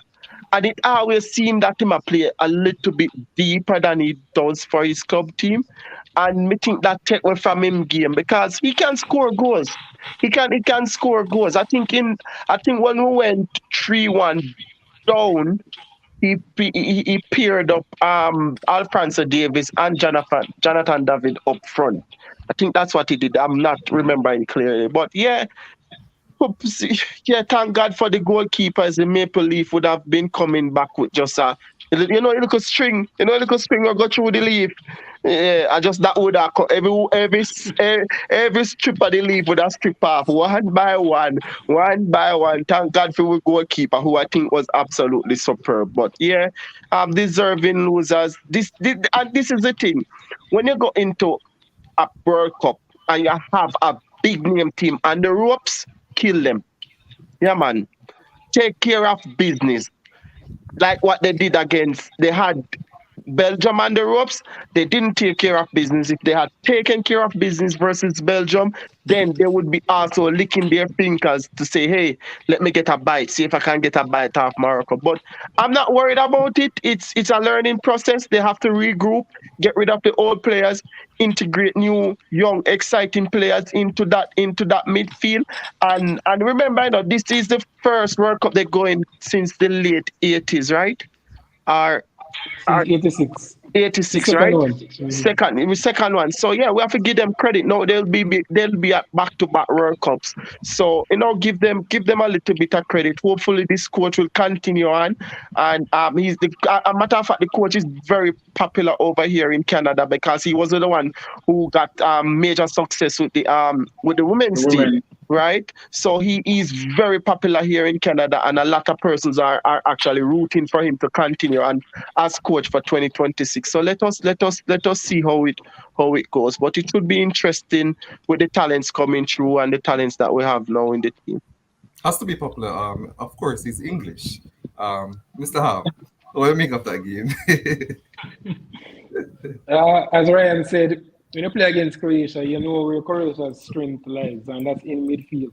That midfield trio of Brozovic, who is very underrated. People who at Syria, who at European football will know that Brozovic is some player.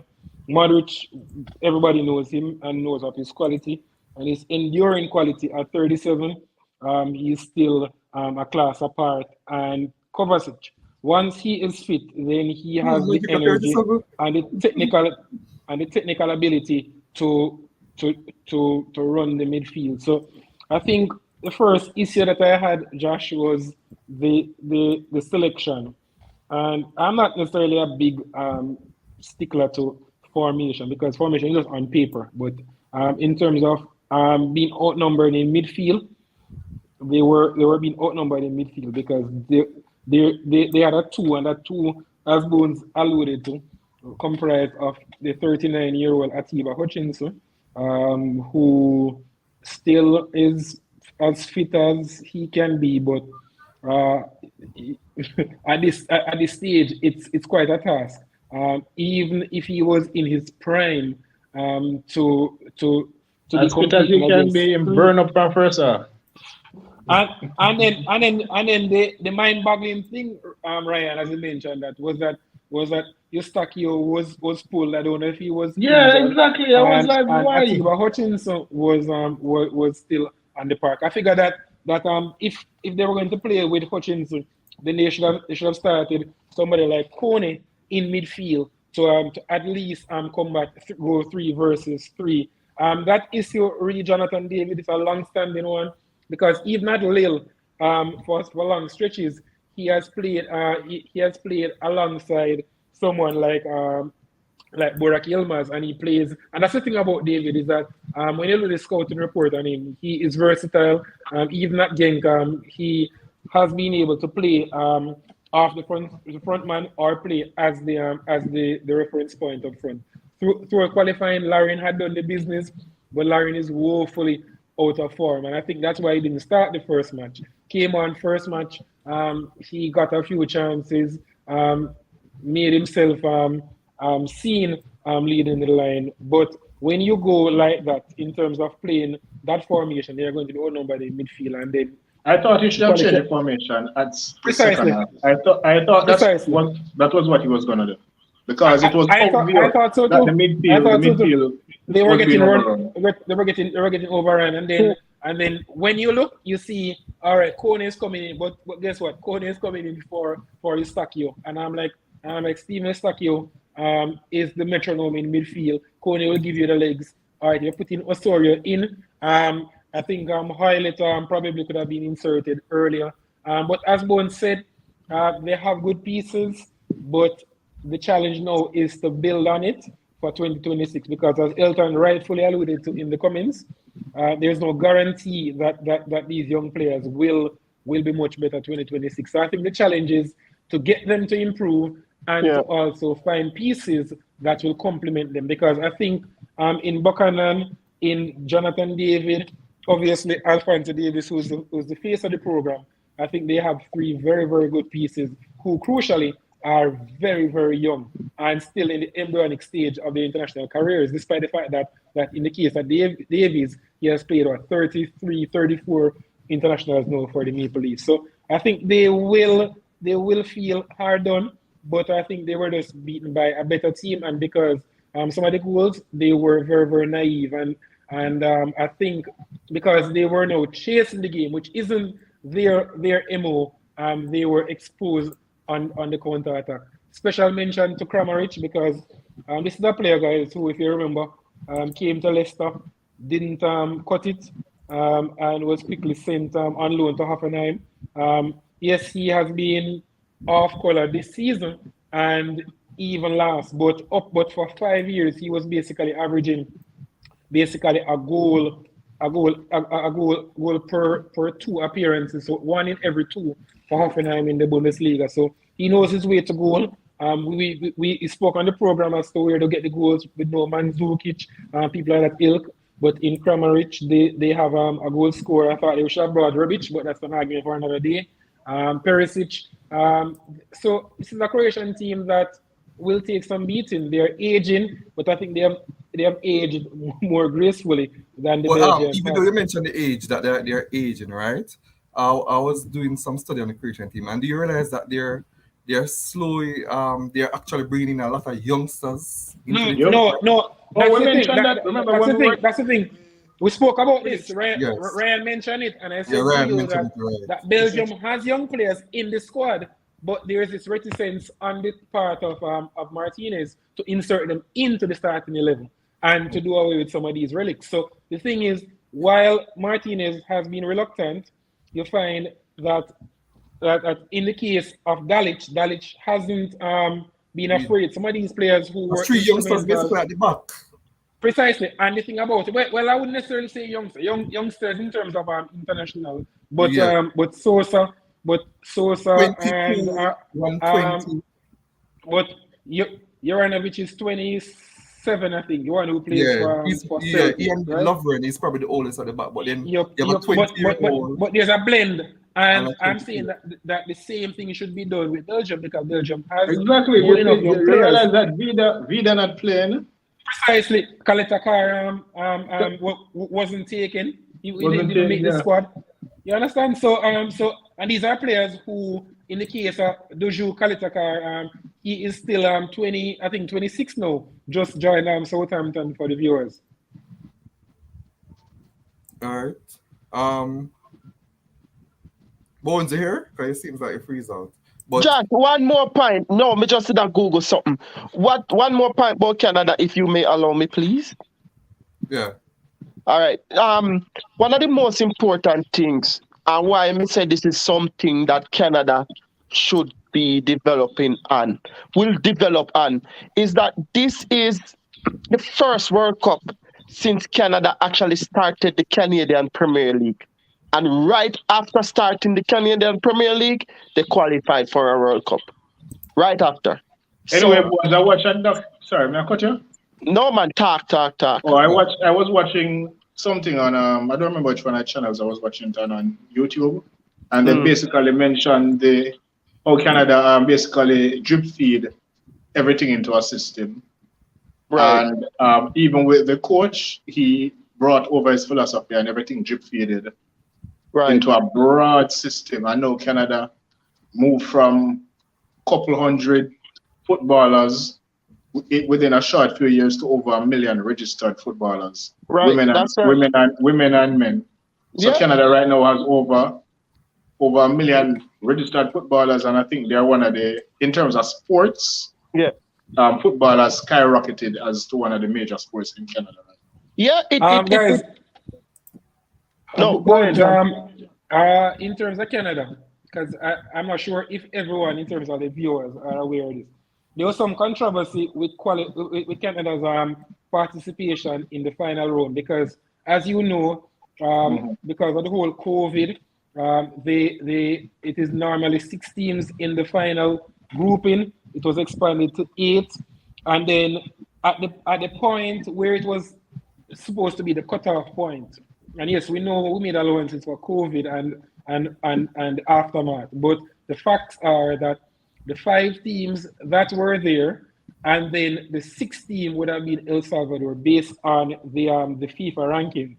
And then what happened is that they came up with this system where they decided to expand it from 6 to 8, and then the other 3 teams would make it via a playoff section. So Canada, in a sense, was lucky. Yes, they duly qualified proper by winning their games, but in terms of how they got to be able to participate in those final games to qualify, some persons are saying it is dubious. They are alluding to the fact that the president of CONCACAF is Canadian, so they are saying that there was some nepotism at play. And also, guys, I think we'll be surprised though. I think the fact that they were able to play so many games, because through qualifying, they hit the ground running like no other team. Because remember, they just came out the door flying in terms of the final, in terms of the hexagonal stage. You remember, the octagonal stage where everybody was saying, "Who's Canada playing so well, right?" And seem like they have this chemistry and this togetherness in terms of the way how they play, and the more fancied Americans and the Mexicans who we'd expect to be walking the zone were struggling. And I think some of this will be mentioned in the aftermath of Canada. I think it was Canada and USA, the drew nil all in one of the games, and they were murdering Berhalter. The Americans were all over him. Yep. How could you draw to Canada and know you played 3 games and you only have X amount of points? And Canada looks like they're going to go unbeaten and all of that. Yeah, so I think it was connected in some way to the fact that while the other teams were basically kicking their heels and waiting for the final stage to start, they had the advantage of playing together. But I think 3 teams had to go through 3 teams advanced through a playoff system. Yep. Canada, that would be Panama, because you had because you had Jamaica, you had it was the USA, the 5 top ranked team, something like that. You have to be ranked a certain position to not go through the playoff, and Jamaica was one of them. And the next team that would have been in that position was El Salvador, but then the phase that process out and came in with the final round. All right. And on to our last game for the day, people. The big matchup between the Germans and the Spaniards, right? And just like many persons, I know many persons like myself try to do everything for the day before that game started, right? So that we could just watch that game without cooking, cleaning, or doing anything. I did everything before that game started, and How you managed to do that when share the games play? that is the thing. What I did know is that I tried to do everything Some of while the the games. Canadian game was played, right? Because I don't, I say Bones team not gonna win, and so I say, we just gonna do everything when Canada match are going, isn't me? And so said, so done. They lose forward. Whatever. But that was a big game for the day. I think it was a very good game. When I make up that game, Yeah, it was an intriguing very game. It was a game where the Spaniards they had the edge in terms of possession, and the Germans were reduced to playing on the counter attack, which is not surprising, necessarily right? not surprising No, because when you play surprising that against they have that Spain, large amount of possession. well, 58%, come yes. on, man. That's poor on the Germans. How much did it ended though? I'm wondering how much, because Germany is a possession-based team, so they should No, not have. because in the back end of the game, Germany actually Yeah. Germany had Check played in very well. That's it. So I think the final stats may be a bit closer than 65-35. That's not so bad. Yeah, that's not. The issues that we spoke about on this program, they're obvious from a German persuasion. The lack of a recognized number 9 or anything looking like a number 9. Well, until Fulkrug came on, he's the quintessential journeyman. Just getting a call at 29, so he's no young Turk, but he gives them presence where Muller and Havertz in the first game haven't been able to. And in midfield, the brightest spark for Germany was Jamal Musiala. Although in some cases his decision making probably let him down, because we remember that guilty chance where he got in the second half, where with a bit more composure, if he had rolled it across, then Fulkrug had basically a tap in because he was wide open. And then from a similar position, Fulkrug basically showed the young gun how it's done by arrowing a shot past Unai Simon, just bullying him off and then just smashing it in. And it was a case of a tale of almost two substitutes, because Morata sprang from the bench and he put the Spaniards in the lead, and then the aforementioned Fulkrug did the same. But Germany, they still have issues. I think Goretzka was good. We remember late on that tackle that he made. He had to win the ball, because remember he was on a yellow card, right? And he had to win the ball when Nico Williams was gathering steam, and Williams is one of the fastest players in the World Cup. But Goretzka was able to win the ball back. But Germany still has issues, guys. We spoke about it. Absence of a proper right back. They tried Hoffman, they tried Soul, they tried Kira today. We saw they ended with Clusterman. Still have issues. I think Ram was decent. Has had to rein himself in, because we know he's gung-ho, likes to get forward, but with issues throughout the team, he has been a bit more reserved in his forays forward. So they will take the point and they will feel hard pressed, because Sane could have won it later on, but it's not as easy a chance as people are making it out. But I make a point regarding that. That goalkeeper's it was brilliant. I am beside myself because the thing is, because he got the ball at an angle and Sane is left-footed. If he's right-footed, then right away, he's going to open his body and finish. But a left footer is normally going to try what he did, which would be to round the goalkeeper. But based on the fact that Simon came out, Sane probably not sharp. Remember, he has been dogged by injuries, and he was probably not at 100%. So I will make some leeway for him. Yes, I fit Sane probably does a better job there, but based on all of those extenuating circumstances, Simon's position, Sane being left-footed, the angle that he received the ball, Sane not being 100%, I think all of those contributed. But I think I would more apportion blame to Musiala with that chance, because if he had held his head up, and this is somebody who normally plays with his head up, so that was a bad decision on his part. So it was probably a lucky save by Simon because the ball actually hit him, because I don't think he knew much about that shot. But the fact is, if Musiala had just had a bit more composure and steadied himself and just looked up, he would have just slotted full in. But Spain, they still have their destiny firm in their hands. You expect them to do the job on match day 3, but they will be kicking themselves, guys, because they had chances to make it 2-0, and they didn't take them, and ultimately they will be lucky that they got a point. Ryan, What's the first tiebreaker? What's the first tiebreaker in the World Cup? First tiebreaker, I think, is goal difference. Yeah, goal difference. Yeah, because I was looking at it today and I was wondering, because for some of the groups, if it's head-to-head versus goal difference, it makes a difference, you know.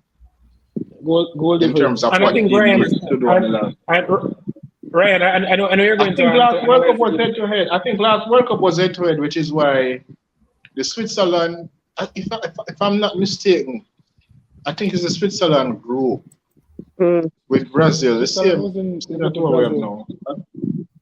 I have to look back at 2018, because I think I think it was head-to-head last World Cup, if I'm not mistaken. But anyway, that said, the game, Spain was all over Germany for like the first most of the game. They were creating the better chances. Germany weren't getting close to them. But the thing with Spain is that Spain typically don't finish off the job. They always leave it a chance. So they are going to outpossess you, outdo this, out everything you.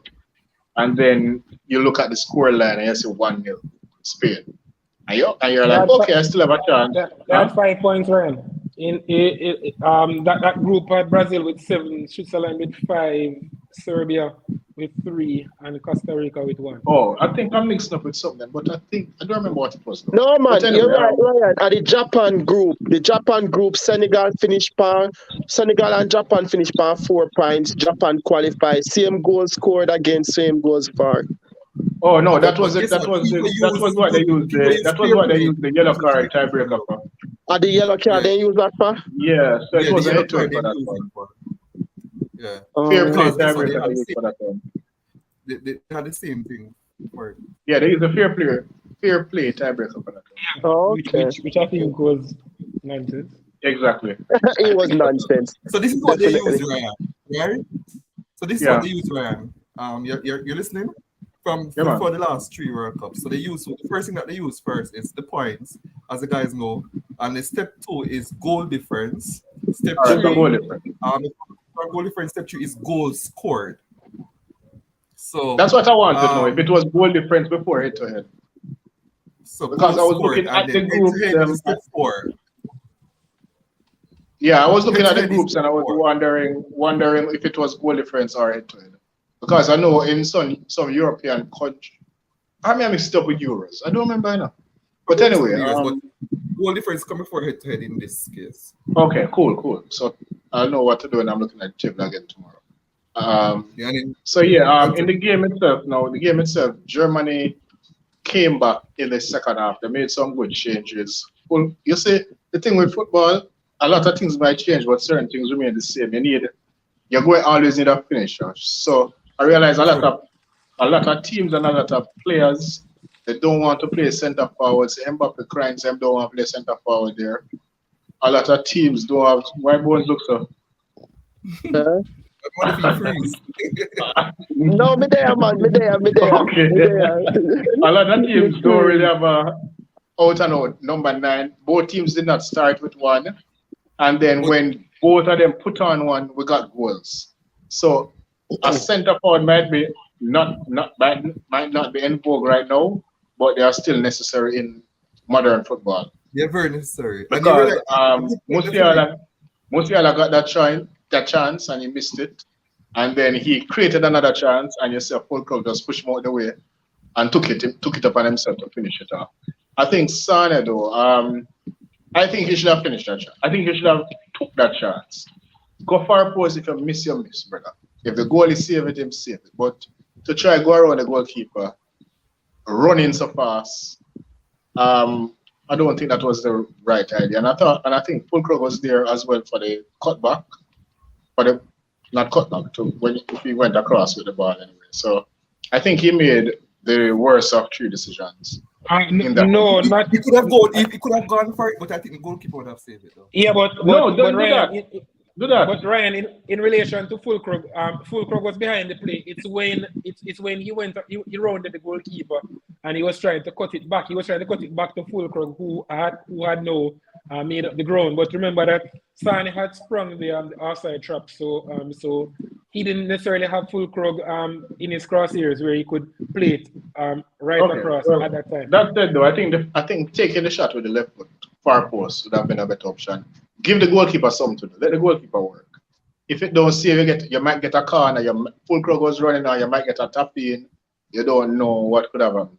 I think he made it work. I think though, Ryan, I think that's where ideally you would have wanted a right-footed player, just opening his body. By the way, nobody has mentioned Sir Gnabry. Gnabry has been awful. Awful. He's always he's been in that mess for a while now. But I want to point out. Hold on there. I want to point out something else. Slotterbeck went on as left back, right? And he played somebody onside. I don't remember who it was. I think it's Morata. When Morata was struggling with the ball, and then he got back and made a brilliant tackle. But if it was a more prolific striker, he wouldn't get a chance to make that tackle. But people who watch the Bundesliga will know that Schlotterbeck does this routine. He does. He has a mistake in him at least one mistake per game in him. Every game, no matter how limited his minutes are, he somehow makes one. But we spoke about Gnabry's tendency to go cold and then he's a streaky player and he's in the middle of a very, very barren spell, and he does look devoid of ideas. He's known for his acceleration. He looks like he has lost a yard apiece. Just not looking like the player who 2 years ago everybody expected to make that next step. Remember when he totally destroyed Tottenham almost single-handedly, and then looked. That he just hate him. That was only hate. And then his word, right? Well, sticking with your bones, what you make of that game?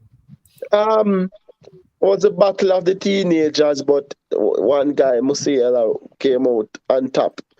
Pedri and Gavi, I think they were a little bit subpar. At points times they got things going. Busquets, to me, probably persons will have a little bit. He was a presence, but not the presence that we're used to Busquets having in the midfield, breaking up plays and importantly, taking over possession. I don't think he was that much like the Busquets that we know of. But credits to Morata, he came on and it was a beautiful finish.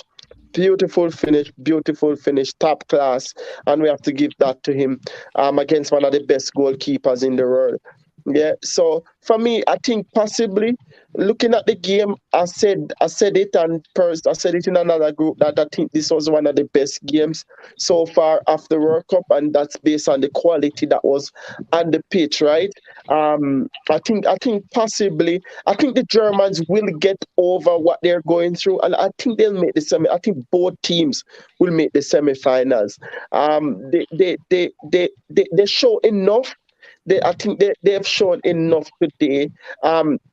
We know that Spain will be who they are. They will dominate every single team in this World Cup, no matter who you are. They will dominate every team in this World Cup. So basically, right? You have Spain to beat Brazil. Just to interrupt for a second here. I was mixing up with Euros. Euro first tiebreaker is the 12. Okay. I just checked. in Oh, bones. So eh? basically you have Spain to beat Brazil if both Of both. course, why not? Of course, why not? No, she They said you have have the the semis, so I'm just asking. yeah, they have the quality. And what we saw today was a really good Spanish team that probably in the first half lack a striker. That's the thing, lack a number 9.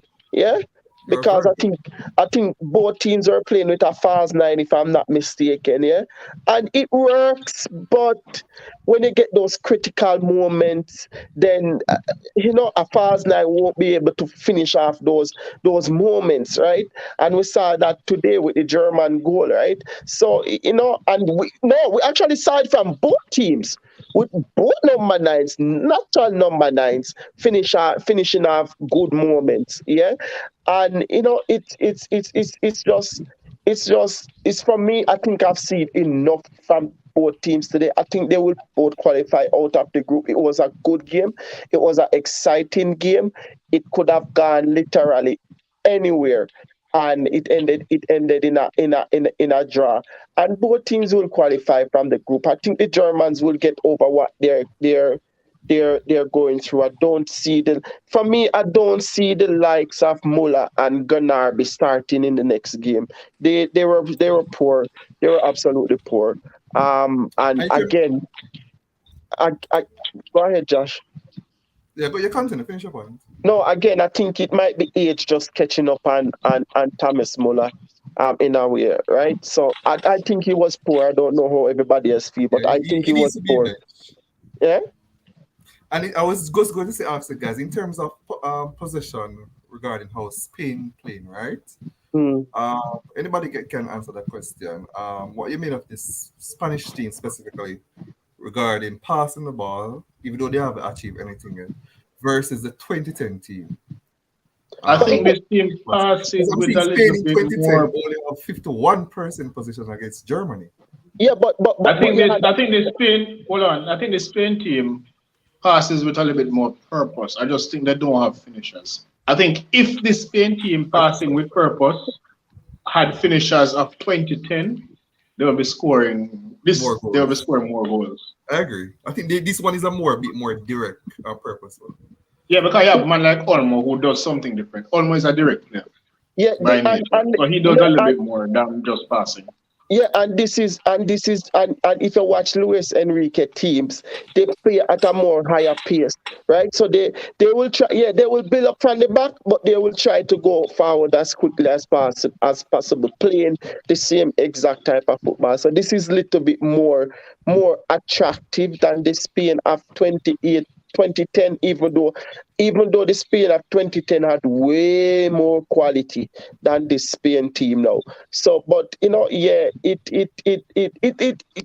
listen, Spain will be who they are no matter who is coaching them for the rest of their lives. They will be a possession-based They team. seems to be trending in that direction forever Yeah, they from now will on. there will be a possession-based team for the rest of their lives. That never change both Spain. Yeah, never will.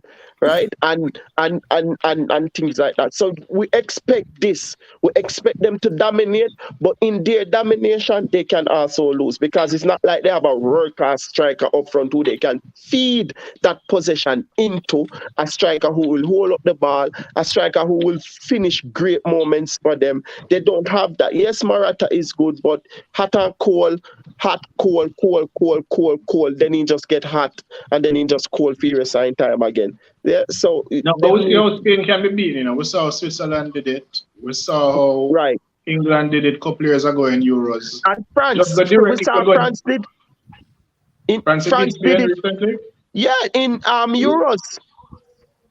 No, Oh yeah, Nations yeah, Cup yeah, yeah, final. yeah, yeah, yeah, yeah. Nations Cup Once you final. go Sorry. direct, once you keep, hold on, once you go direct and create good chances against Spain, Yeah, they can be beaten. yeah, they can, they can. So Because Brazilians, watch out, Spain are come Switzerland did forward. it 2 months ago. So I mean, Yeah, that's not just true. yeah. And All right, France, all right, France, guys. Hmm? France just beat them last year.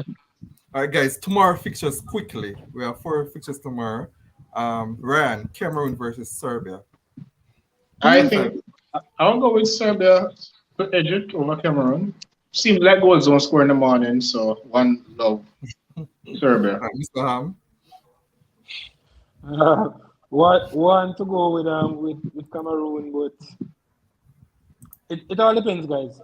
In terms of Serbia, who starts up front, what condition, whoever starts is in, will Kostic play? There are so many issues around that Serbian squad. Serbia at full strength, I would take them to beat Cameroon, but there are so many issues surrounding the health and fitness and form of Mitrovic, Vlahovic, Luka Jovic, and obviously Filip Kostic. So I'm going to go with Cameroonian victory. I think Toko Ekambi is the difference maker.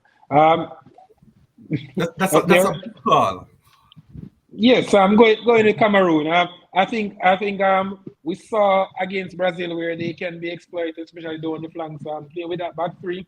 The two centre backs who are the outside centre backs, they tend to be cumbersome and slow on the turn. And I think people like Mbuemo and obviously Toko Ekambi can have some joy. Choupo-Moting, well, I mentioned those because those will be playing in the wide positions. Choupo-Moting through the middle. Once he gets service, we know he can score. He's not the biggest name going around, but consistent goal scorer in limited minutes.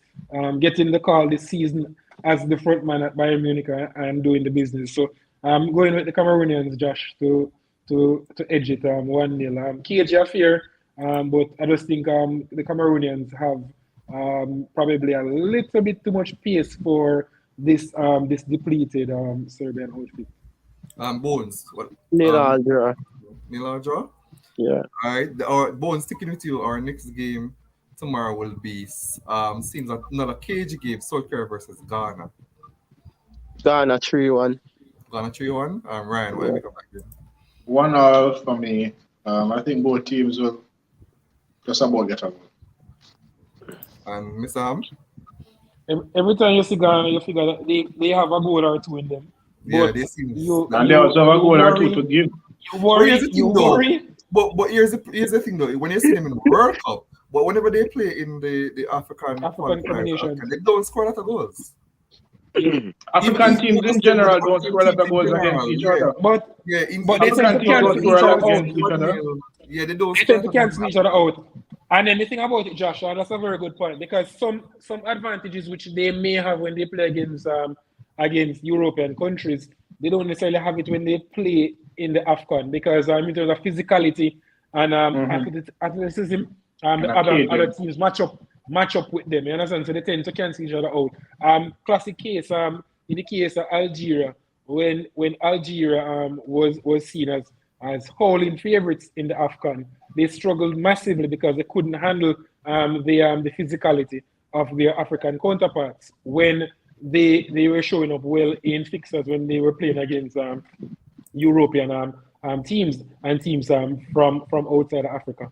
But as it relates to this particular game, as Ryan said, you get the tendency to think that they are going to concede as well because they are not watertight at the back. They don't inspire confidence. You figure that they will score. Going with a scoring draw because I figure that they will score, but I figure that they also will be prone to making mistakes, and they tend to be naive. I think team selection is very, very important in this particular game. I think people like Jordan Ayew should not start because really and truly he offers little to nothing. Dede Ayew is their reference point, but I think some of the youngsters should. Kudos can be the reference point. Kudos can be the reference. Well, Kudos is the X factor, obviously, down the flanks. But I think instead of having just Kudos, I think they probably need to put in someone like a Solomon or a Isaku, someone who can. Hold on, did Ghana make a move for Nketiah? Yes, they did. Yes, they did, and he politely turned the offer down. Yet still, on the eve of the World Cup, Ryan, guess where he went to have his holiday break? In Ghana. So why I'm turning him down? Is that like him can play for England? He wants to be. Hold on, Bones. Remember, this man is the all-time leading goal scorer for your under-20. Exactly. And he is poised to take over from Harry Kane. That's right. Number 9. That's Take over right. what? Look at Oh, the Goal yeah. scoring. Ryan Score. Smith. Goal scoring. Go score Remember number that- 9 position. Remember that Hurricane is a relative late bloomer. Remember that Hurricane went on Right. a lot of loans. Right. Remember that probably if it wasn't Nketiah is Sherwood, now. 22. 22. Yeah, 22, I think, 22 Hurricane had a 20-goal season. Yeah, At his age. but what I'm saying is that Hurricane was fortunate, arguably fortunate to have. I know played because under I used to Sherwood, follow because Kane's remember that- career and I was like, I used to he follow wasn't getting a Kane. chance. I followed Kane's career and I was like, why these coaches think this guy is good when he was in the Because, youth team? because they kept on loaning him out, you remember, right? Yeah. He was all over the place. At Norwich, when them give him a try at Norwich, Went to Leicester, Millwall, went all when he over was the place. playing for England under 20, under Yeah. 20, I was like, why are they trying with this guy? He's not good. Poor guy. And they And still then- try and with then- him. Team Sher- And Team them just Sherwood blow up all of a threw him in sudden. and he Shame scored me. goals. So I think that's what's going to happen to you at international level. Not at Arsenal, Yeah. no, but at international level. I don't Yeah, think so. yeah. I don't think he's good. I don't think he's good enough. No, I don't think he does it. No, I don't think he he's does good enough, enough. Ryan. any I don't ball think he of does. art. He's a poacher. Ryan, any ball of Arteta willing to give 100,000 a week is good enough. The man is a poacher. Just like Haaland. So you're calling him the next Erling Haaland. No, I mean, I said it recently. All of a sudden, people are poachers now. Yeah. Yeah, said that very recently. cool, right? Fox in the box. Yeah. Sticking with you, Brazil versus Switzerland. 11 a.m. last World Cup they drew 1-1, right? Yeah. Yes. Stage. What do you make of that match tomorrow? Brazil versus No, Neymar. you know what you're going to get with Switzerland. Brazil will have lots and lots of possession, so the onus will be on Brazil to take the game to Switzerland. That's how Switzerland likes to set up, and they like to soak up pressure and to play on the counter attack. They don't have the pace of a young Shaqiri anymore. It's more guile when it comes down to Jordan. He doesn't have the legs like he did in his youth, but he's still a cunning operator. We saw where he was the one who supplied the cross for Embolo on match day 1. So I think that is what you will get. Probably Brazil having probably 65 to 70% possession. So will Brazil have the wherewithal to break Switzerland down? That's the question. Without Neymar, they are without obviously their most talented player. He is one who polarizes opinions. We know this. Some people, it's either you love him or you hate him, right? There's no in between with Neymar. Yeah. But what you cannot deny is his match winning ability and his maturity. Unfortunately, he was targeted in the with some rough tactics in the first game against Serbia. And I think Switzerland will be physical with the players who Brazil employs tomorrow. Should be interesting to see who replaces Royla and Xhaka in the midfield. But the thing about it, guys, is that Brazil is not going to get any sympathy from us because they took nine attackers, so they are littered with options.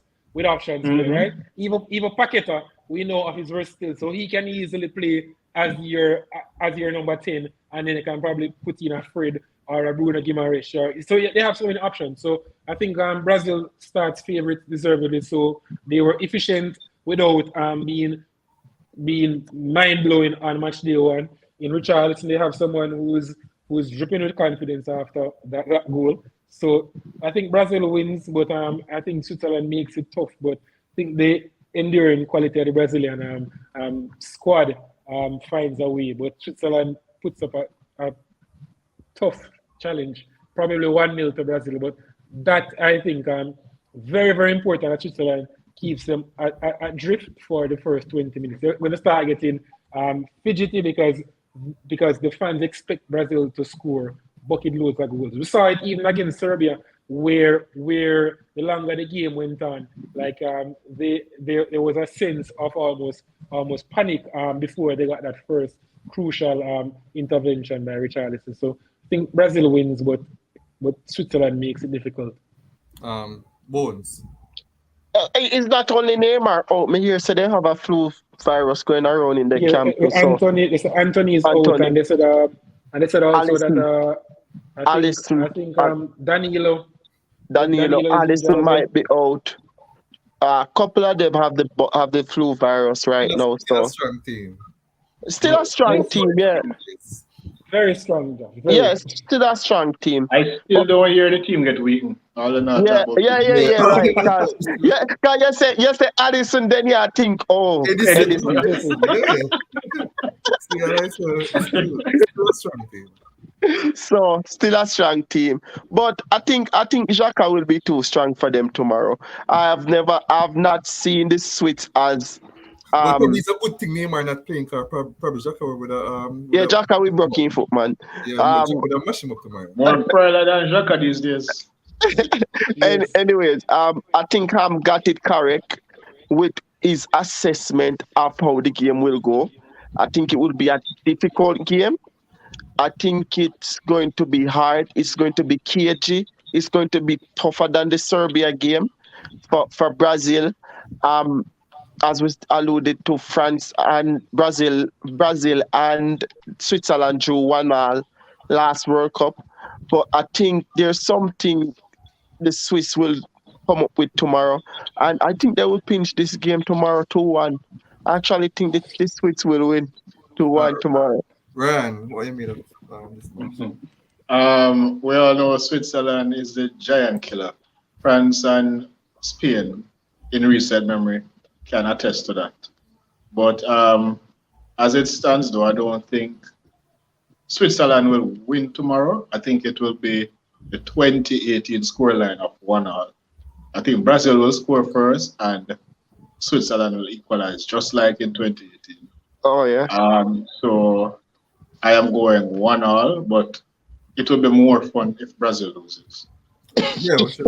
Sure. And sticking to Ryan, the last game for the day, the match of the day, Portugal versus Uruguay. Portugal, Uruguay. I'm going 12. 4 draw. Yeah. All right. I know there are two teams who tend to like play cagey kind of football, but they have good talents in the ranks. Yeah, I don't think it'll be KJ either. I don't know why I'm going 12, but I just feel like this game going to have some goals in it. And that's why me? Yes, Portugal, Uruguay. Easy 3-love Portugal I win. Easy peasy. Walk in the park. It's a Cristiano Ronaldo hat-trick. I mean, Cristiano Ronaldo big day. Messi just score something. What they and the big boss call him the magic man. Yeah, he did. Cristiano Ronaldo wants a piece of the magic as well. They're not losing, and he will be on the score sheet. Mr. Ham, what do you make of that last game tomorrow? I think it's going to come down to team selection on the part of Uruguay, because in a game of this nature, we saw enough from Cavani and Suarez to tell us definitively that they aren't the answer. So I would start someone like a Darwin Núñez through the middle. Obviously, Pelistri from the right. He was bright and inventive, and he gives them width. And on the other side, Arrascaeta or De La Cruz, but not Cavani or Suarez. Despite the fact that they combined telling effect the last time these two met. Remember, in the 2018 World Cup. So it's down to team selection on their part, as Ryan said, because I don't think it's going to be a blowout, as Bones is alluding to. As Ryan said, in terms of both teams, especially, we all know about Portugal, but Uruguay has quality in its ranks. And I think if they use these pieces properly, I think they can be a match for Portugal, because Uruguay tends to be one of those teams that you don't like to play. They get under your skin, but far removed from teams of recent vintage. This one actually has a proper midfield. By the way, one of the players who is on the bench kicking his heels, not even Torreira, because people will think of Torreira, is Ugarte. Ugarte leads the Champions League in terms of ball possession, in terms of ball recoveries and tackles made throughout the entire group stages in the Champions League. So this is a ball winner, and he doesn't get into the starting level to show you how strong their midfield is. Because Who's that? Ugarte. Oh. For Sporting Lisbon. right? Yeah. Their midfield is very, very strong. The strongest that has been in living memory, because probably dating back to the likes of Francescoli and those in the 80s. But as it relates to the game tomorrow, I think if they get the selection correct, I'm definitely seeing goals in this game, because Portugal tends to concede, but they have so much in attack. I'm thinking a 2-2 draw is probably on the cards, but this is dependent on a number of factors. And Godin has to have another game, Josh, like what he had on match day one, because I wasn't enamored by his selection, but he actually rolled back the years and He's looked not going to do that 2-3 game in a the row. part. But that's the issue, and it could also be because of how South Korea approached that game, as opposed to how Exactly. Portugal will line up. So there are a number of permutations, but question marks about the starting level. But Uruguay has a lot of quality. When you Hold look on. at How fit is the Barca defender? How fit is he now? Araujo, Araujo. I don't think he is able to start. I think he's short of work. Probably able to play, but probably short of work and not fully fit. So I don't think they're going to risk him. But that would have been a very good partnership of Jimenez and Araujo. Exactly. So they have so many good pieces. Like, I think he needs to get the selection right, Josh. He does that 2-2. If he doesn't, it's going to be a long day for Portugal, because I see a for 2-2 Uruguay. square as well. That's what I'm saying. But if he starts Cavani or Suarez up front, he's almost playing with 10 as opposed to 11. And I'm figuring that they will play on the counter attack, which is their modus operandi. But having Nunes through the middle as opposed to off the left, I think will pose a bigger threat to the Portuguese centre back pairing. Levon, you're late. We're actually just about to end the show. So what you want to Brother, say? I never ask you that in with trick and my intro without me get me input out of there, man. Stop listening to You're Ryan very, and boys. very, Brazil, very late. I'm giving Brazil you not 1 minute. you can't rush anybody else, you can't rush me. Easy yourself, you would. But man, then big up on yourself. But Ryan, you're on bones on top madness. Brazil not losing the next game. And Brazil and France World Cup this brother. Brazil will win the game there tomorrow about 5-0. What you talk about? But in regards to Uruguay though, I think Uruguay need to work on the selection thing there, because even the youth are a skater. I think that you could actually play easily in that Call midfield for as well. him. And Call for yeah, him, Levon. I don't know if you heard. I'm pledging for him on the left and Pelistri on the right, and obviously Nunes through the middle. yeah, man, Ugarte need to come in and dash for Allman, Cavani and Soares. Dash for them man they know. Coach need to just throw them and just get them youngsters in, because this Uruguayan team they do have the players, so just need to get the selection right and that's it. But yeah, in regards to my side, we still want to beat Musiala and Sane to this very moment. We should have beat Spain to the brother and would have feel nice going into last match day, but that's one of them things just have to beg Spain a favor. Just either draw or beat Japan, I'm a good. Man, them big up on yourself, I'm out. All right. All right, Levon.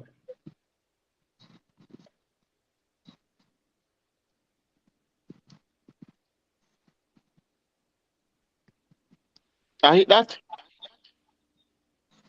Josh, you're mute. Josh, you're mute. Yeah, I was saying Bones, your final minute. Yeah. Final minute. Oh Lord, I remember talk about. All right, it is easy. Semi-finalists. Remember talk about France, Germany, Spain. That's it for now. Ryan, your final minute. Yeah, some good games today. We never get a nil all and a boring nil all. We got an upset. Seems like upset is the order of the day. For at least a game, so that's okay as well. Hopefully tomorrow we get some more good games with all goals, and hopefully more goals as well. Yeah, so other than that, that's it. Mr. Ham, your final minute.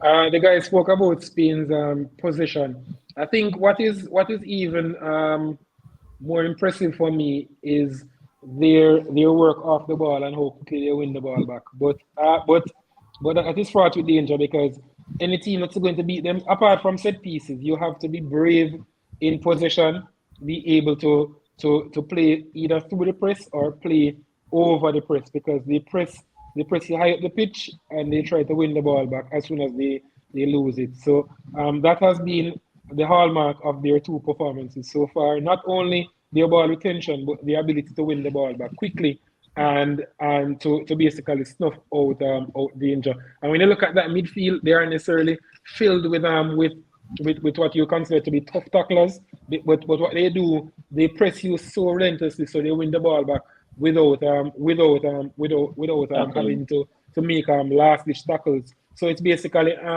bucking the trend where people think that, oh, you have to be making a million tackles in midfield and all of that, because that's just the way how modern football is played, where it's basically a pressing game. So that's it for me in terms of Spain. They have been impressive 2 games out, but any team that's going to beat them, apart from the obvious Achilles heel, which Spain has in terms of set pieces, and we saw today where Rudiger went a bit early, but I think what was glaring was how wide open he was when he got that header. So I think they need to arrest that, and also the fact that they have the propensity to to be countered. And once they are able to iron those two areas out, it will take some team to beat them because they hardly give up possession. So that's it for me. All right, so thank you guys. Big up to our commenters that were here throughout the night. At one time we have over 20 persons. Big up to our analysts. We had the voice that was here earlier on, Bones that went out, the Magic Man. We have Ryan still here with us as well as Ron Ham. So see you guys. You guys are talking about cricket. Yeah, we should squeeze in a cricket show preview regarding the West Indies versus Australia in a few days. So we Dima is the one that normally do the cricket podcast, but we'll update you guys on that. Whether or not we'll have one, but we should squeeze in one. So big up again, guys, for staying with us throughout the night. See you guys tomorrow at 9 p.m. for the results show tomorrow. That's the review show tomorrow, as well as the preview for Tuesday. And I'll leave you with our ad from our sponsor, Let's Care Medical, Shop 5, Juicy Plaza, Mandeville, as well as in Montego Bay and Santa Cruz. So see you guys, and we see you guys tomorrow at 9 p.m. Enjoy the rest of your night.